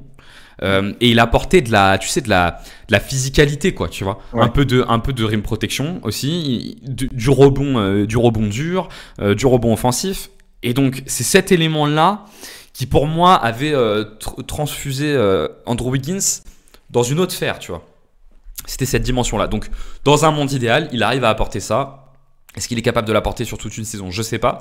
Mais bon, il y a un monde où Andrew Wiggins fait une bonne saison et arrive en playoff et il reprend ce mode-là. Un peu, d'être le gars, tu vois, qui rajoute de l'impact physique, qui prend des rebonds, qui a un peu de hauteur. Et puis après, évidemment, il a du talent, hein, c'est un numéro 1 de draft, un joueur qui a déjà tourné à 25 points de moyenne par saison. Donc forcément, du talent, il en a, donc il peut en apporter un peu. Le deuxième joueur sur ce front de court qu'on attend beaucoup, c'est Moses Moody, qui lui aussi est dans sa dernière année de contrat, vu qu'il est drafté la même année. Ouais, c'était la même draft que Kuminga. Ils sont 7 et 14, je crois. Exactement. Ouais. C'est la même draft que Kuminga. Saison un peu bizarre l'année dernière de Moses Moody. Tout portait à croire qu'il allait exploser.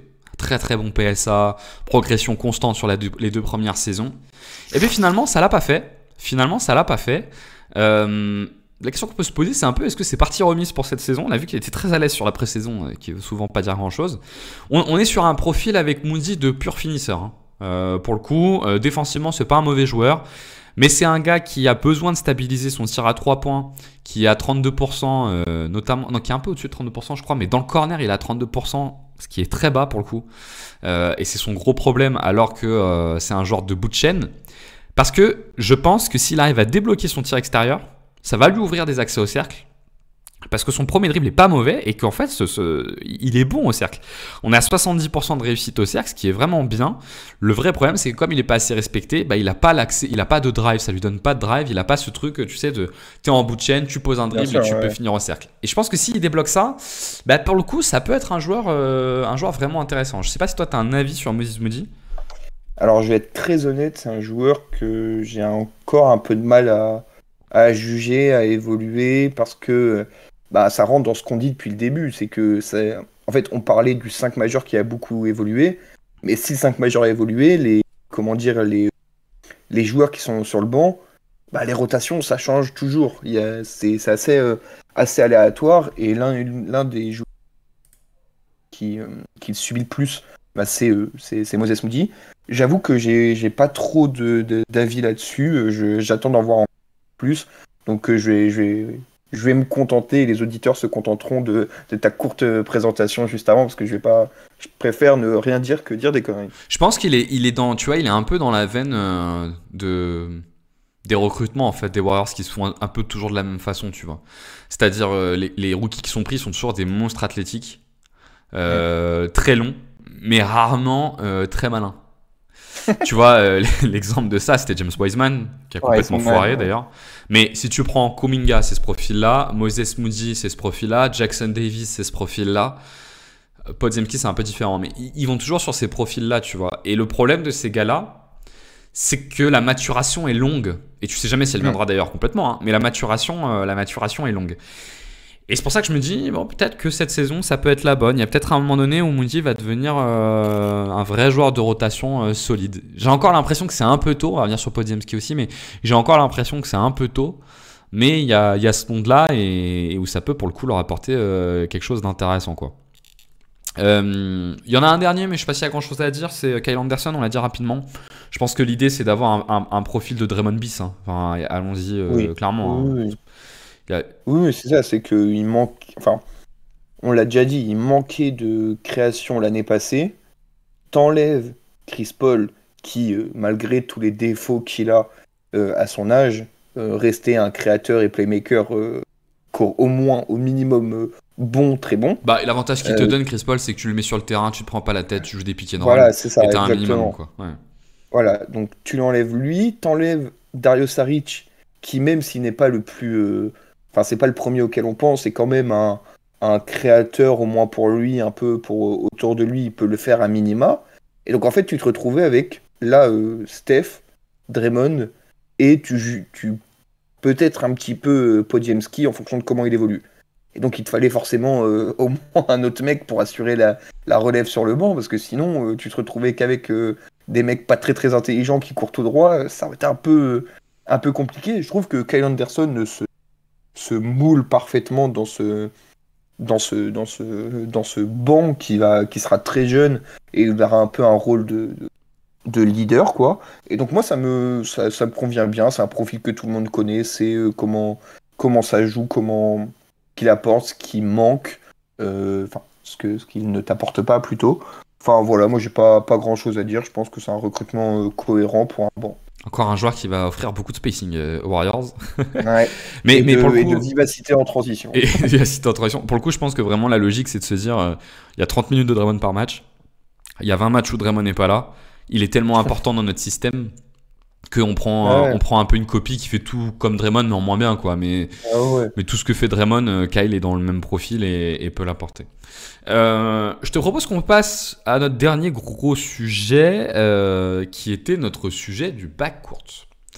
Alors, sur notre sujet du backcourt, on est d'accord, hein, c'est le plus gros sujet des mouvements de l'été, parce que là, pour le coup, il y a une vraie remise à plat. Et plus que le backcourt, le poste 2. Oui, parce que le poste 1, à part séisme, normalement, on sait à peu près qui le tiendra toute la saison. Mais oui, enfin, excuse-moi, je t'ai coupé dans ta présentation, mais en fait, c'est l'un des gros points où il y a eu 10 000 retournements de situation l'année dernière, quoi. Ouais. Il y a eu tout le monde qui est passé. Il y a eu des moments, comme on l'a dit, où c'était Chris Paul, il y a eu Podziemski, il y a eu Klay qui est revenu, qui est reparti, enfin, c'était un peu n'importe quoi. Et là, ils ont ajouté 2 options supplémentaires potentielles. Pour moi, sur le backcourt, il y a 2 questions. Effectivement, il y a la question du poste 2. Et il y a la question de qui assure un minimum de création sur les minutes où Steph Curry n'est pas là. Donc c'est pour ça que je le vois comme un ensemble, parce qu'il y a un peu une question d'alchimie. D'autant que tu as raison, tu l'as dit avant, on a perdu Chris Paul là-dedans, donc qui t'apportait un minimum de création sortie de banc. Enfin là quand même, on va revenir dans le détail parce que les joueurs qu'il y a, il y a des perspectives, mais sur le papier, tu peux aussi te dire que là, il n'y a plus rien sur la création derrière Steph Curry. Et donc, c'est hyper fragile. Donc, je pense que c'est intéressant d'aller aussi dans le détail de ce point-là. Donc, out Chris Paul. Donc, on va même me faire dans le détail. Out Jordan Poole, qui t'apportait de la création. Rentrée de Chris Paul, qui en avait un peu moins. Maintenant, plus de Chris Paul. Et out Klay Thompson, qui était un historique. Et on remplace tout ça. Il y a 2 grosses recrues. Moi, il y a 3 joueurs dont j'ai envie de parler. C'est Buddy Hield, Melton et Podziemski. Donc, out 2 joueurs, 2 recrues, plus 1 autour duquel on attend beaucoup de choses. On commence par Buddy Hield. Ça te va ? Allez, Buddy Hield. Alors, qu'est-ce qui t'apporte, Buddy Hield ? Moi, ce que je trouve intéressant avec Buddy Hield, c'est que... Je sais pas ce que tu en penses, Ben, mais moi, j'ai l'impression... On va parler que d'attaque pour l'instant. Mais quand tu passes de Klay à Buddy Hield, tu as tout gagné au change, en fait. Pourquoi ? Parce que... Tu retrouves le shooter de système que Klay n'était plus. Buddy Hield, c'est 41,8% de réussite en catch and shoot. Mais c'est pas simplement un steady shooter, c'est un vrai shooter de système. Donc il t'apporte une option de création offensive par ce biais. Tu peux, d'ailleurs, quand il était à Indiana, quand il est sur le terrain, c'est un peu, pour vous faire un comparatif, c'est un peu comme ce qu'on avait avec JJ Redick à l'époque des Clippers. C'est-à-dire quand il est sur le terrain, tu peux jouer une action pour 2 en sortie d'écran pour lui, tant il est efficace au tir. Donc je trouve que T'as une vraie progression par rapport à Klay Thompson sur une option offensive qui n'est plus qu'un steady shooter ou un joueur de catch and shoot à l'arrêt, mais qui est un joueur de système. Et en plus de ça, je sais pas si tu te rappelles, mais quand il est arrivé à Philly, dans le merdier un peu qui était Philly à ce moment-là où il y avait pas mal de blessures, il était responsabilisé sur le pick and roll et c'était pas si mal. Et donc, je me demande s'il va pas aussi être un peu mobilisé là-dedans, tu sais, sur de la sortie d'écran et derrière decision making. Et je pense qu'il peut apporter un peu de ça. Certes, ça sera pas élite, mais il peut apporter un petit peu de cette dimension-là. Qu'est-ce que tu penses, toi, de l'arrivée de Buddy Hield ? Je pense que c'est un choix assez logique, en fait. Je veux dire très bon choix, mais c'est un choix assez logique des 2 parties. Parce que je sais plus par quel biais il est arrivé, c'est sign and trade, peut-être ?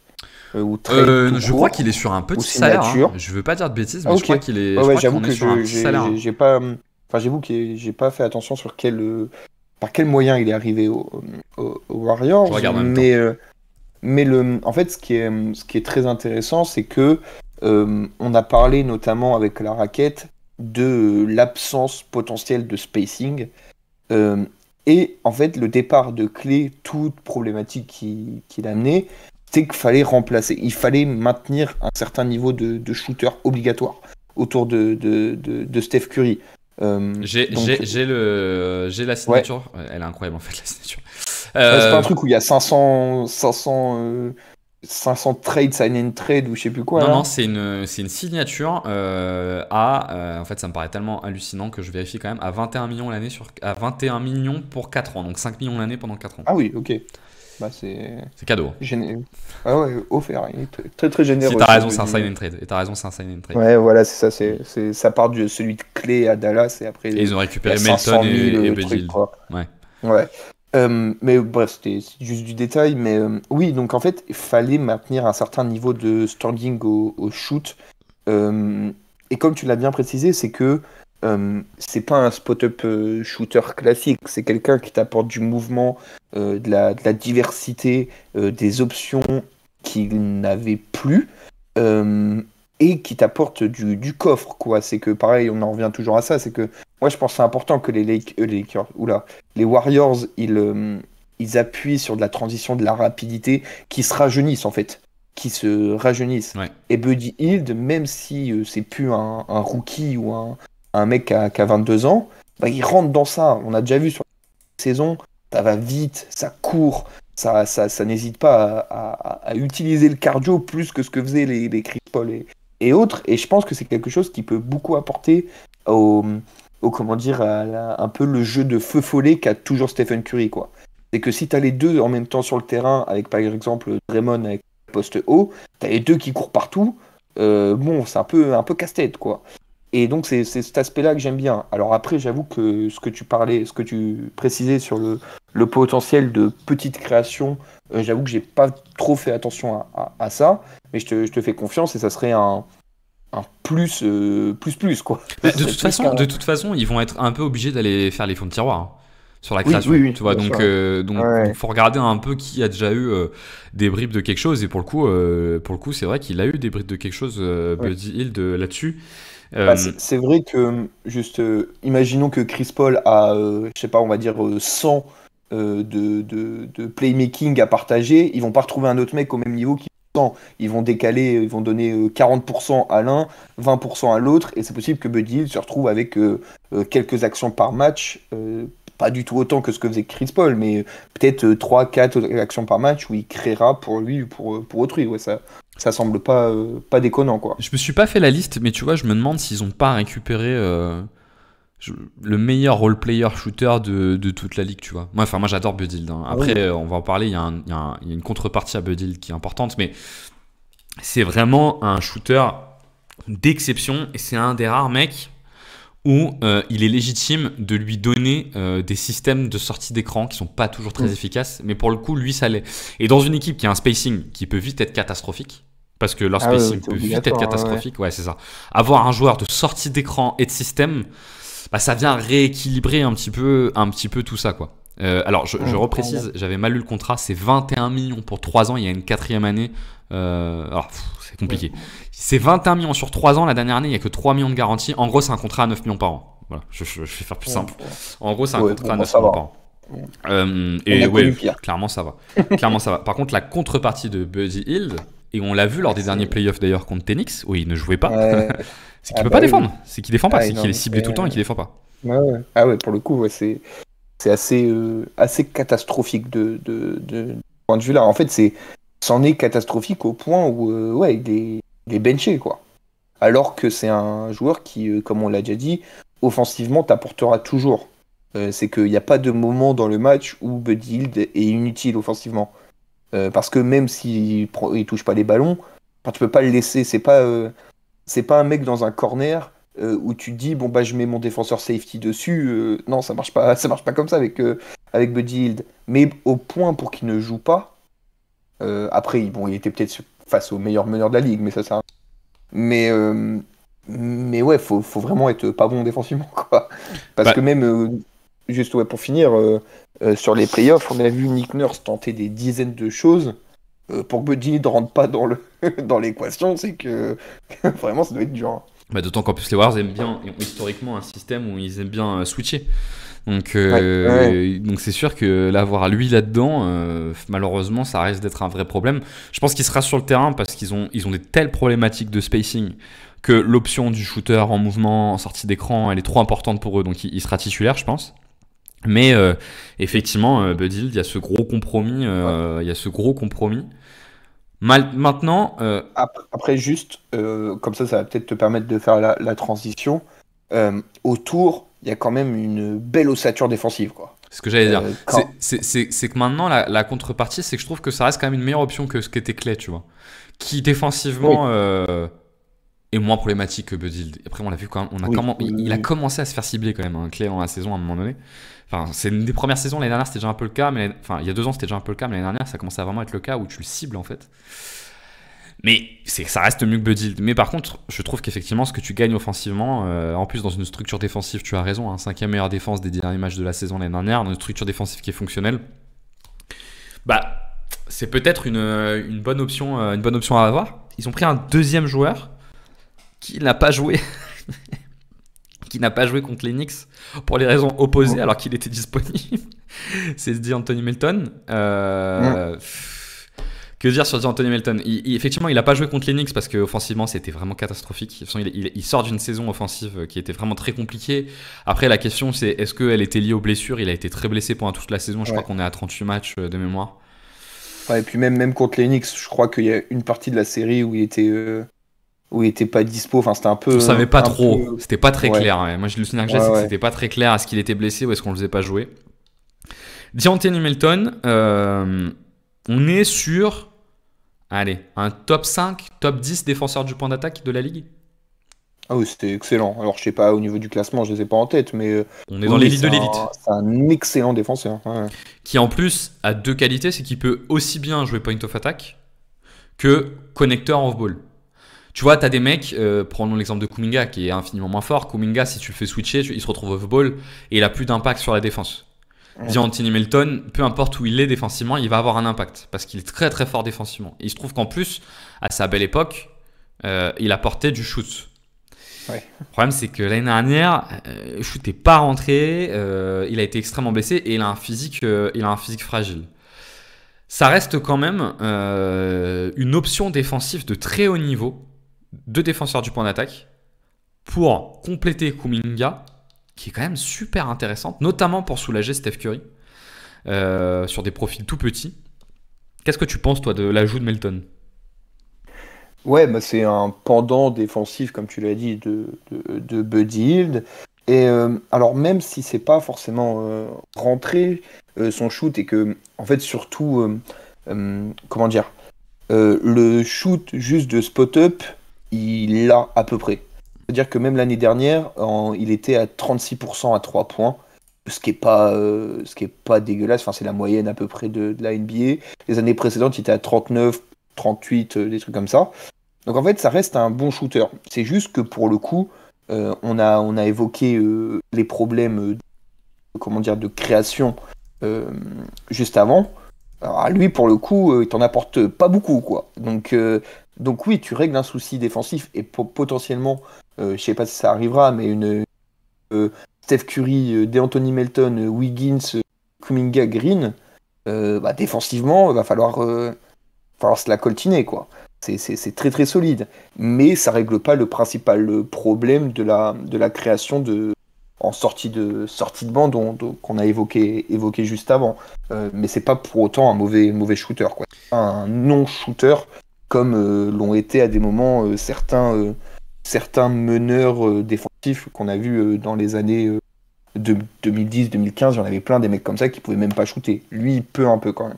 Sachant qu'il est Sachant qu'il était à 35,2% en catch and shoot l'année dernière, ce qui est la marge acceptable, on va dire. On est pile au niveau acceptable. Mais sachant qu'il a eu une très mauvaise année sur le shoot dans le corner, où il peut se retrouver régulièrement, où il tournait à 31% dans le corner, alors qu'en carrière, il a été entre 37 et 48% en fonction des saisons. Donc tout porte à croire que ça puisse remonter, quoi. C'est ça, on espère pour les Warriors que c'était une anomalie, quoi. Exactement. Tout porte à croire que ça puisse remonter. Et effectivement, là, pour le coup, il t'offre une option défensive vraiment intéressante. Mais par contre, un gros compromis offensif avec très très peu de création. Étant donné que c'est à minima pas son point fort. Après, je sais pas si c'est catastrophique non plus, tu vois. Mais en fait, j'ai du mal à comprendre, tu vois, pourquoi des Anthony Melton, les années passant. Alors, aux Sixers, il a quand même eu un vrai temps de jeu. On est quasiment à 30 minutes de temps de jeu sur ces 2 saisons. Enfin, on est à 27 minutes sur ces 2 saisons. Donc, on est sur un profil de top 5, top 6 joueurs. Mais tu vois, parfois, j'ai du mal à expliquer pourquoi ce mec-là a pas plus de minutes. Alors que j'ai souvent l'impression qu'il t'offre beaucoup plus de choses positives que de négatives. Et que les choses négatives qu'il t'offre, finalement, elles sont pas bien graves, quoi, tu vois, en comparaison de ce qu'il t'offre. Et j'ai toujours un peu du mal à comprendre. L'année dernière, il y a eu la deuxième partie de saison où il était un peu blessé, il y a le problème des blessures, et où vraiment son shoot, notamment pour les playoffs, était problématique. J'ai pas ses stats en playoffs, mais moi le souvenir que j'ai, c'est les maigres minutes qu'il a eu contre les... Il a pas beaucoup joué, ouais, mais avec les maigres minutes, il a pas mis un shoot, quoi. Ouais, il a joué 7 minutes. Ouais, donc vraiment, il a vraiment juste été testé. Effectivement, il a pas mis un shoot. mais tu vois, j'ai toujours l'impression que ce mec-là c'est un super joueur et qu'il t'offre plus de choses positives que de négatives, et qu'il a tout pour jouer. Il est un peu petit, mais c'est un super joueur, quoi, dit Anthony Melton, quoi. J'étais en train de regarder un peu là sa saison rookie à Phoenix. Je sais même pas comment il a pu reposer un pied sur le parquet la saison suivante. 0% au turnover percentage, enfin 0% tir, pardon.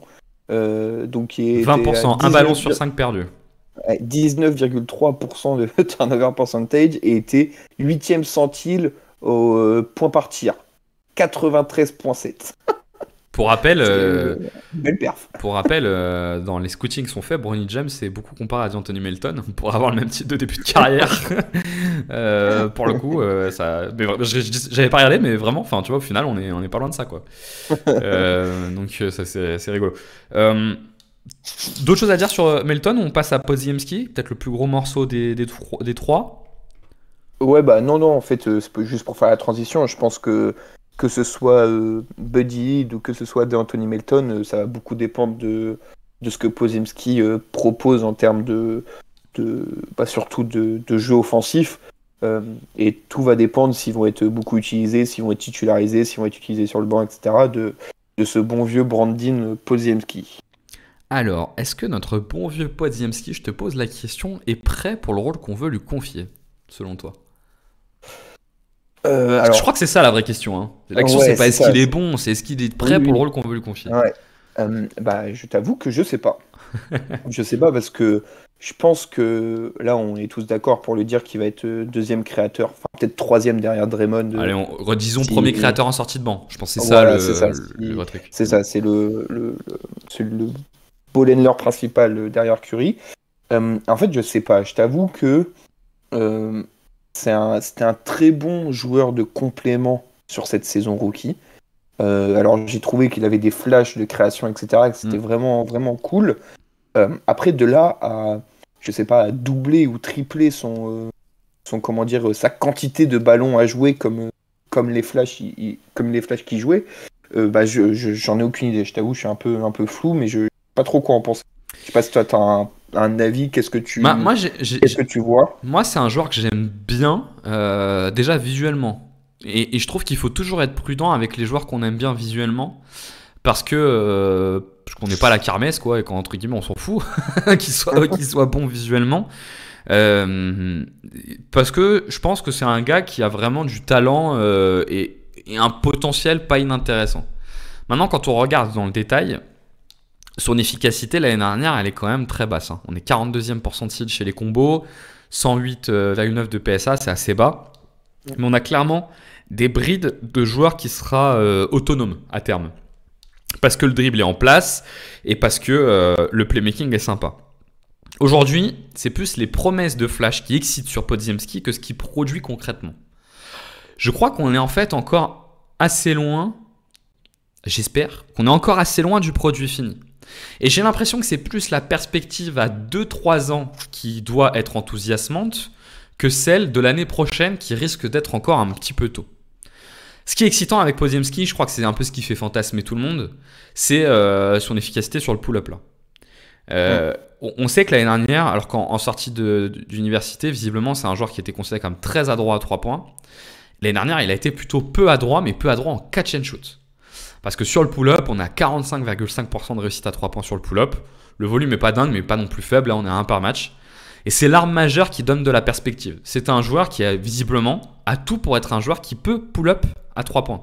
Et donc, un joueur qui peut pull-up à 3 points, ça veut dire quoi? Ça veut dire que c'est un joueur qu'on va doubler sur le pick and roll.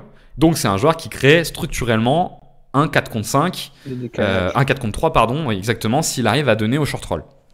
Et donc ça, c'est une perspective enthousiasmante. Ce qui est un peu différent de Jordan Poole d'ailleurs, qui certes avait cette arme-là, mais qui en plus avait le drive, ce qu'a pas Podziemski pour le coup. Là, on est vraiment sur un joueur qui va jouer loin et qui a un, tu sais, c'est un hooper, tu vois. C'est le mec qui va jouer loin, qui va être très dans la maîtrise. Je pense que c'est trop tôt pour ce qu'on veut lui confier. Je me dis qu'à 2-3 ans, pourquoi pas, on peut être sur un joueur intéressant, tu vois, qui frôle les 15 points par match. Les 15.4 passes, tu vois, ce volume-là, qui assume ce volume-là avec une efficacité moyenne, mais ok.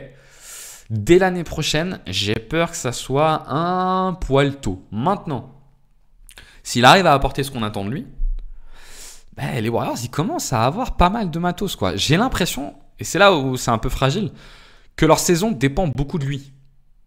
Tu vois ? Je suis assez d'accord, ouais. Et faire beaucoup dépendre de sa saison d'un sophomore qui a montré des flashs mais qui est encore loin d'une efficacité structurelle, ça m'emmerde un petit peu. Ça m'emmerde un petit peu. Je sais pas ce que t'en penses. Ouais, non, mais je suis tout à fait d'accord. Alors juste pour apporter un tout petit peu de nuance sur son efficacité, parce que c'est vrai qu'au premier abord, il est à 42e pourcentile de points par tir tenté, donc c'est pas excellent, mais quand tu regardes en détail, donc tu as parlé du catch and shoot, du shoot à 3 points en règle générale, c'est plutôt un bon finisseur au cercle, avec 67% de réussite, même si il n'y va que sur 25% de ses tentatives. Et en fait, ce qui le freine complètement, c'est qu'il prend pas mal de short mid, alors ce qui est bizarre, parce que c'est pas du tout le profil physique à prendre des short mid, quoi. C'est pas à part les petits flotteurs, mais c'est pas les mecs qui prennent beaucoup de short mid, c'est les mecs qui arrivent pas à finir au cercle, en ouais, fait, c'est ça, c'est toujours ça, hein, c'est les mecs qui arrivent pas à terminer. Ouais, c'est ça, et c'est là où il perd beaucoup de points d'efficacité, parce que il est 33% de ses tirs tentés sont des short mid, ce qui est énorme en fait. Et du coup, ça montre des défauts physiques, un manquement physique de drive qui n'arrive pas pour l'instant à compenser. Alors, il est juste rookie, donc on a le temps de voir venir. Mais c'est vrai que s'il a juste ce pull-up et qu'il n'arrive pas à réussir à drive, ça va vite réduire son apport sur le terrain. Alors, je sais pas à quel point c'était juste le fait qu'il soit en première année et que, évidemment, si tu as un joueur qui est dès la première année, tu le choisis en 30e ou 28e pick et que le mec est efficace sur tous les secteurs du jeu, qui drive bien, qui pull up, etc., va falloir licencier les 27 scouts qui sont avant lui à la draft. Mais je pense que c'est normal qu'il soit toujours inefficace, mais je suis d'accord avec toi que lui mettre autant de ballons et de responsabilité entre les mains aussitôt, alors je pense que ça peut pas lui faire de mal, mais je suis pas sûr que ça soit très concluant, quoi. Sachant que il tournait à 63% dans ses francs, alors qu'à l'université il était à 78%. Donc on peut dire que c'est de l'adaptation, quoi. Ouais, là pour le coup les lancers francs, ça peut arriver, tu sais, d'avoir une année un peu en dessous lancers francs, mais tu sais pas trop pourquoi. C'est des choses qui arrivent, quoi, et ça devrait pouvoir remonter. Puis de la même façon, tu vois un mec qui a 45% sur le pull-up mais qui est beaucoup plus bas sur le catch and shoot, Ça te donne une Peut-être que ça perspective. s'équilibrera, Ça n'a quoi. pas trop de Ouais. logique. Ouais, voilà, tu vois, c'est un joueur, on le sait, à Santa Clara, c'était vraiment un top, un top shooter. Et ce qui posait problème sur sa draft, c'était le potentiel défensif, parce qu'il est petit, et que c'est pas non plus un joueur hyper explosif, alors qu'il a une vraie taille de meneur de jeu. Mais tu vois, ces éléments-là étaient normalement en place. L'année dernière a été plutôt rassurante là-dessus, parce qu'on s'est rendu compte qu'en fait, son manque de premier pas, il arrivait finalement plutôt bien à le compenser par une très bonne lecture et par un peu de, tu vois, de création. Alors par contre, ça se paye avec beaucoup de short roll, de short mid, pardon, et peu de tir au cercle. Ça, c'est souvent le fait que tu fasses pas l'écart sur le premier pas. Mais par contre, il arrivait un peu à le compenser. Donc, tu vois, c'est là où je me dis, il y a beaucoup.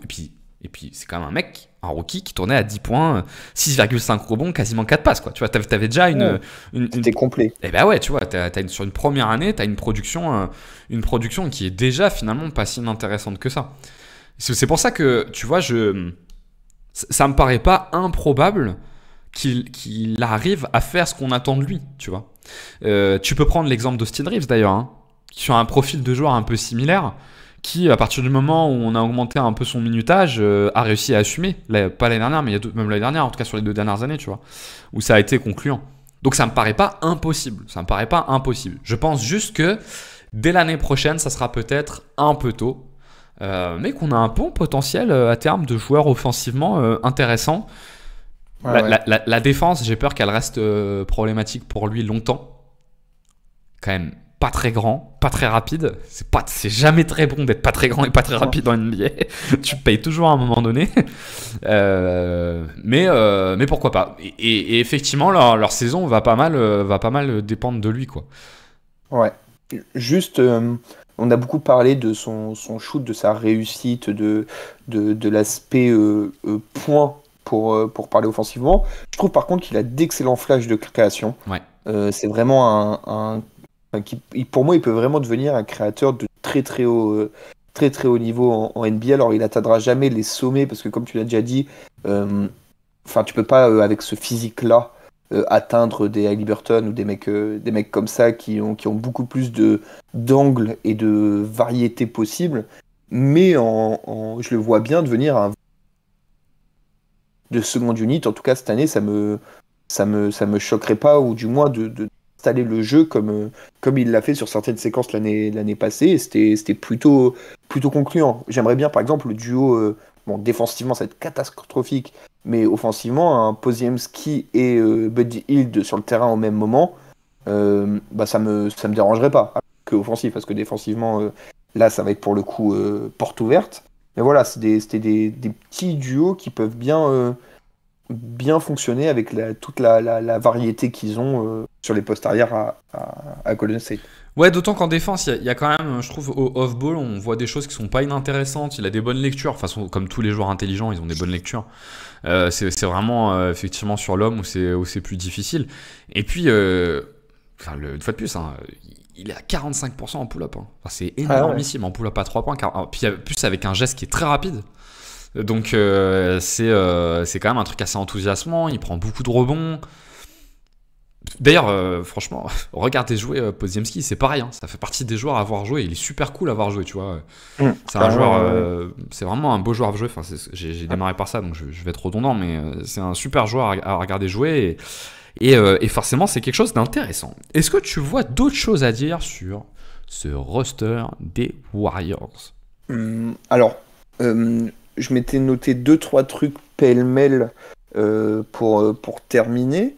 Alors le premier, on en a pas mal parlé, pour moi c'est l'aspect transition, qui peuvent clairement développer avec ce renouvellement d'effectifs et qui peut apporter une corde supplémentaire à l'arc offensif des Warriors, parce qu'on l'a dit, les Warriors n'étaient pas offensivement, enfin je sais plus, ils ont fini au niveau de la 15e place l'offensive rating, donc tu as encore des points à gratter, je puis dire. Et je pense que la transition par rapport à l'année passée peut vraiment être mise en avant, parce que on l'a évoqué, Buddy Hield recruté, c'est quelqu'un qui va très vite.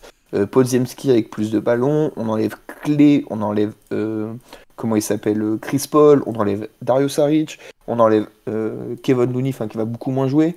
Ça fait vraiment un vrai renouveau complet d'effectifs en un an. et donc plus de jeunesse, plus de vivacité. Enfin, je ne sais pas si ça se conclura, mais ça peut être assez intéressant parce que en fait j'ai pensé à ça parce que pour moi Kuminga, c'est un des comme tu l'as déjà évoqué, c'est l'un des meilleurs joueurs de transition de la ligue et c'est dommage de ne pas plus l'exploiter. Sachant Voilà, qu'ils étaient la saison dernière, c'était en fréquence l'avant-dernière équipe sur le volume de transition joué. Ok, j'ai même pas regardé les stats. Ouais. Alors Ok. que c'était la 10e meilleure attaque. Donc sur le profil d'attaque qui est le plus rentable après la cut, ils étaient très hauts parce qu'en fait on sait que le système Warriors demi-terrain globalement il est plutôt fonctionnel quoi. C'est toujours la même chose. Ils ont quand même un système qui est rodé et qui est fonctionnel et puis avec Steph ça t'apporte tellement de gravité que tu trouves forcément les espaces. Et en point à partir tenté sur ces transitions, ils étaient 22, 30, 29, 28, 27, 26e. Donc ils étaient vraiment très bas en transition. Et donc ils ont un enjeu effectivement à monter là-dessus pour elle est là leur marge quoi. Enfin là-dessus ils ont une marge intéressante quoi. Ouais. Donc ça c'était mon premier point. J'en ai 3. Le deuxième point, c'est on en a pas mal parlé, mais c'est que moi je suis très très très chaud sur leur défense au global. Je trouve qu'ils ont beaucoup d'éléments à tous les postes pour faire une très bonne unité défensive et on l'a déjà précisé dans le podcast, c'est que c'est un peu sur ce schéma-là qu'en 2022 ils ont gagné, c'est que tu mets un ou deux créateurs, donc Poole et Curry avec la balle en main 80% du temps, tu leur demandes de créer et tu mets une défense rugueuse, solide et complète derrière. Et voilà, hein, sur un malentendu, tu vas loin. Parce que je pense avant le début de saison 2022, tu dis aux gens que les Warriors, à leur défense principalement, il y a peu de gens qui y croient. Donc pour moi, c'est assez important la défense. Je sais pas si tu veux rebondir ou si j'enchaîne. Non, mais c'est vrai que c'est une défense qui structurellement a toujours été bonne en fait. Hein. Historiquement, les Warriors ont toujours eu une top défense. Elle est portée par le rôle de playmaker défensif qu'a Draymond Green, qui fait que tu sais quand tu as Draymond Green sur le terrain, cette défense elle est toujours fonctionnelle. Et effectivement, ils ont du matos avec des joueurs longs. Tu as quand même une perspective de 5 qui sera jouée de temps en temps. Draymond, allez, on va dire 2 des 3 entre Draymond, Kuminga, Jackson Davis, Andrew Wiggins, DeAnthony Melton, Steph Curry. Oh putain, franchement, c'est un enfer à attaquer. Ouais, c'est un enfer à attaquer. Donc effectivement, là où la saison dernière, ils étaient 15e avec 15e meilleure défense de la ligue, ou 15e moins bonne, là on est pile au milieu, donc vers à moitié plein, à moitié vide, à vous de voir. Mais c'est là où il y a une grosse marge en fait. Alors qu'historiquement, c'est pas leur standard. L'année où ils sont champions, je crois qu'ils sont 16e meilleure attaque, mais 2e meilleure défense. Je crois que c'est un truc comme ça. Ouais, c'est un truc comme ça. Ouais. Ils savent construire des défenses. Steve Kerr sait construire des défenses qui sont très fonctionnelles. Ouais. Et dernier point, donc c'est un peu lié à ça, c'est un joueur qu'on a beaucoup abordé très négativement pendant tout le podcast, mais c'est quid de Kevon Looney. Qu'est-ce qu'on en fait de ce bon vieux Kevon? Parce que c'est le seul qu'on n'a pas abordé en détail. Est-ce que tu le vois avoir un certain rôle? Est-ce que c'est une fin de carrière pour lui? Est-ce qu'il est trade? Enfin, c'est pas un joueur très très important, mais en fait, c'est quand même un gros nom quand même quand tu penses aux Warriors des 5-6 dernières années, qui étaient tout le temps là. Donc voilà, pour conclure, qu'est-ce que tu penses? Moi, je pense qu'on va être dans le prolongement de ce qui s'est passé la saison dernière sur la deuxième partie de saison, à savoir qu'il a du temps de jeu en fonction des match-ups. Je pense que c'est un gars qui va avoir certaines nuits 15-20 minutes, d'autres nuits 5-8, voire certaines pas du tout. Physiquement, moi je suis d'accord avec toi, on dirait qu'il est un peu vieillot, mais par contre il fait partie quand même des cadres de cette équipe.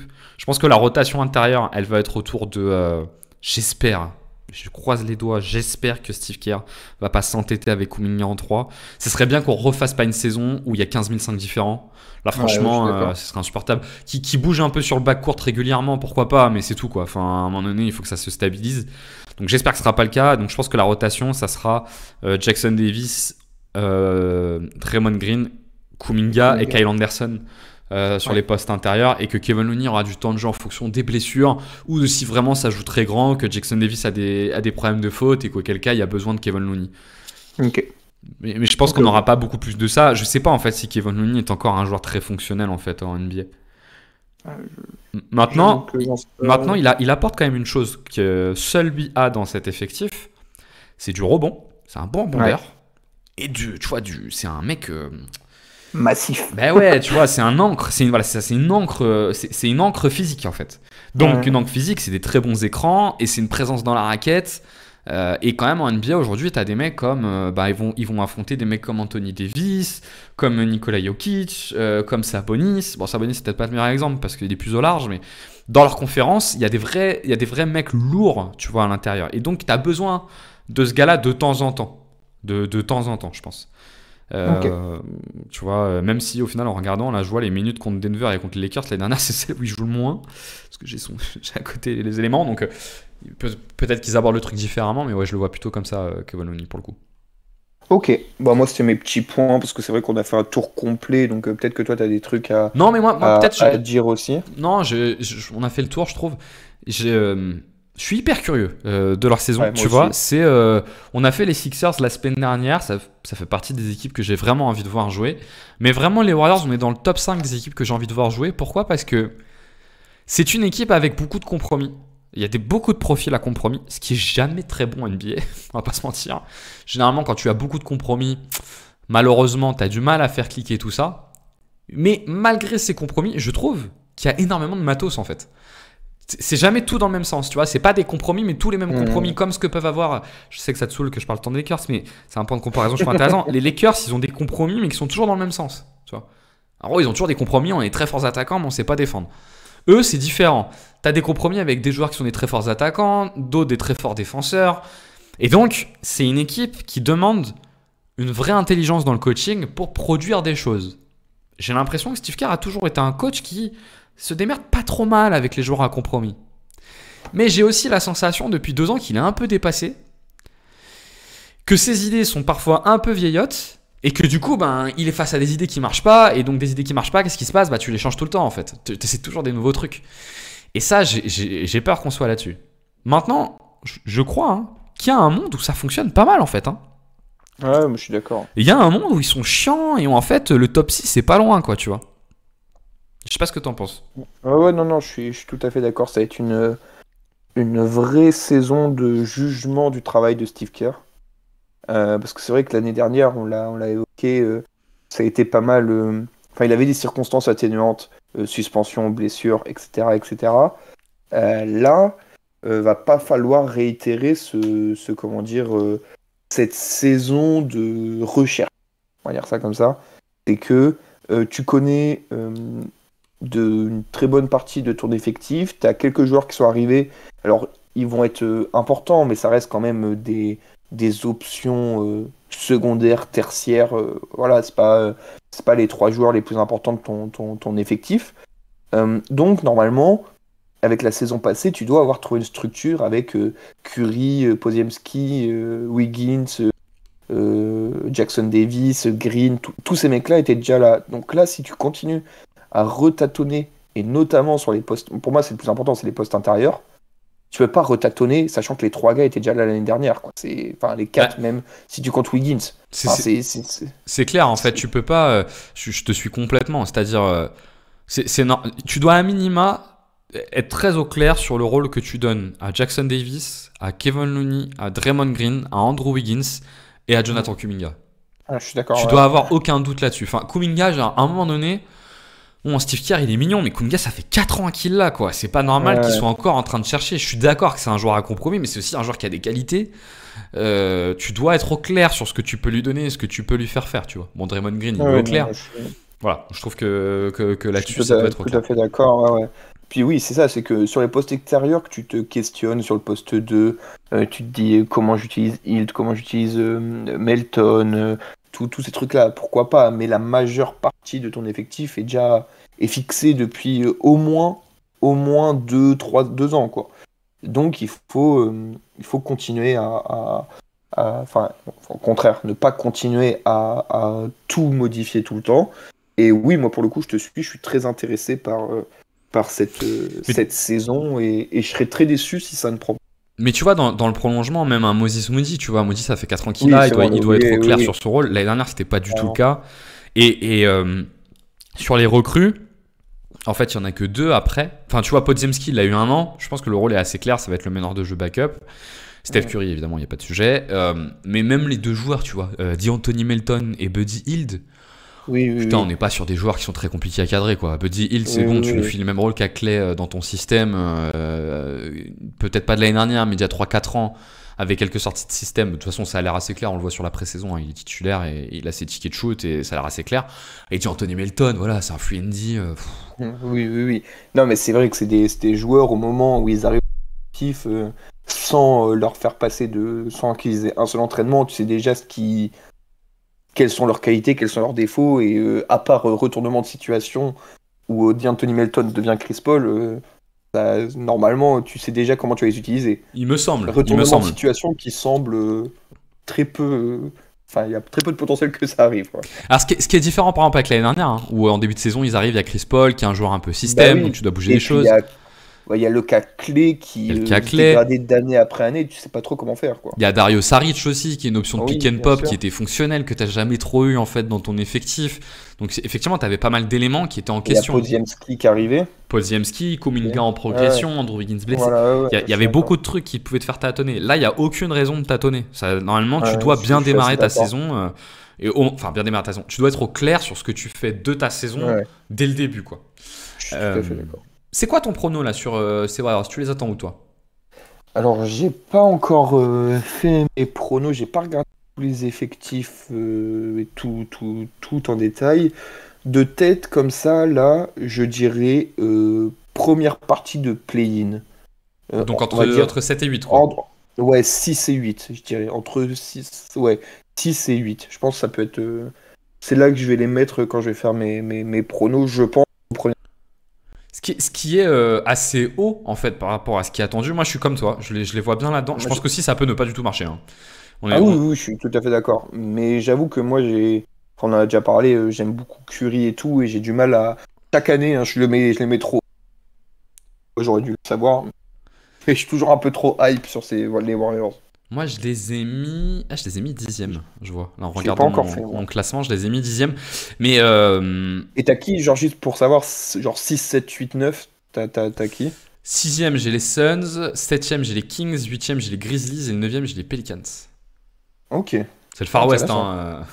Ah ouais. Aussi. Hein. Ah ouais, je te donne mon truc. J'ai OKC en 1, Minnesota en 2, Dallas en 3, Denver en 4, les Lakers en 5, les Suns en 6, les Kings en 7, les Grizzlies en 8, les Pels en 9 et les Warriors en 10. Ok. J'ai peut-être les Lakers un peu haut, mais je me dis que là, ils ont absolument rien changé à leur roster, ils connaissent tout par cœur. Il n'y a pas de raison que ça fonctionne pas, donc tu vois, ils ont fait 7ème l'année dernière, donc c'est juste un poil mieux. Ouais. Non, mais je pense qu'il y a un gros. Enfin, on va voir comment une saison, ça se passe jamais comme on la prévoit, mais il y a un gros groupe entre 5 et 11-12. Où tu sais pas trop comment ça va se Moi, passer, quand je regarde le truc, en fait, le groupe, il est entre... t'as raison, hein, c'est à peu près ça, mais pas à 12, il est à 11. Je pense qu'il y a j'ai dit 12, j'ai pas regardé. Je pense qu'il y aura un déçu, parce que les Clippers, je les compte pas dedans. Pour moi, les Clippers, j'en ai parlé plusieurs fois, je pense que ça va s'effondrer complet. Les Spurs, le Jazz et les Blazers, il n'y a pas de sujet.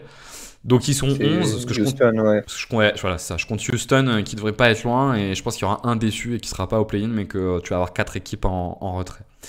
Okay. Donc voilà, moi je les pense niveau play-in, mais je suis pas surpris si ça tourne bien. Aussi, moi, c'est là que je les mettrais. Hein. Ouais, je suis pas surpris si ça tourne bien, et je pense que c'est une équipe à voir et que ça va être assez sympa. Bon Ben, je te propose qu'on conclue là-dessus. Ouais. Et ben écoutez. Parfait. Concluons comme l'habitude de faire. Si vous avez aimé le podcast, n'hésitez pas à mettre un petit like, ça nous soutient. À mettre des commentaires aussi, on essaye de répondre à toutes les questions et à tous les commentaires que vous mettez, notamment sur YouTube où il y a un vrai espace de discussion dans lequel on essaye d'échanger avec vous. Et puis, écoutez, restez connectés. On trouvera rapidement de quoi parler. À plus!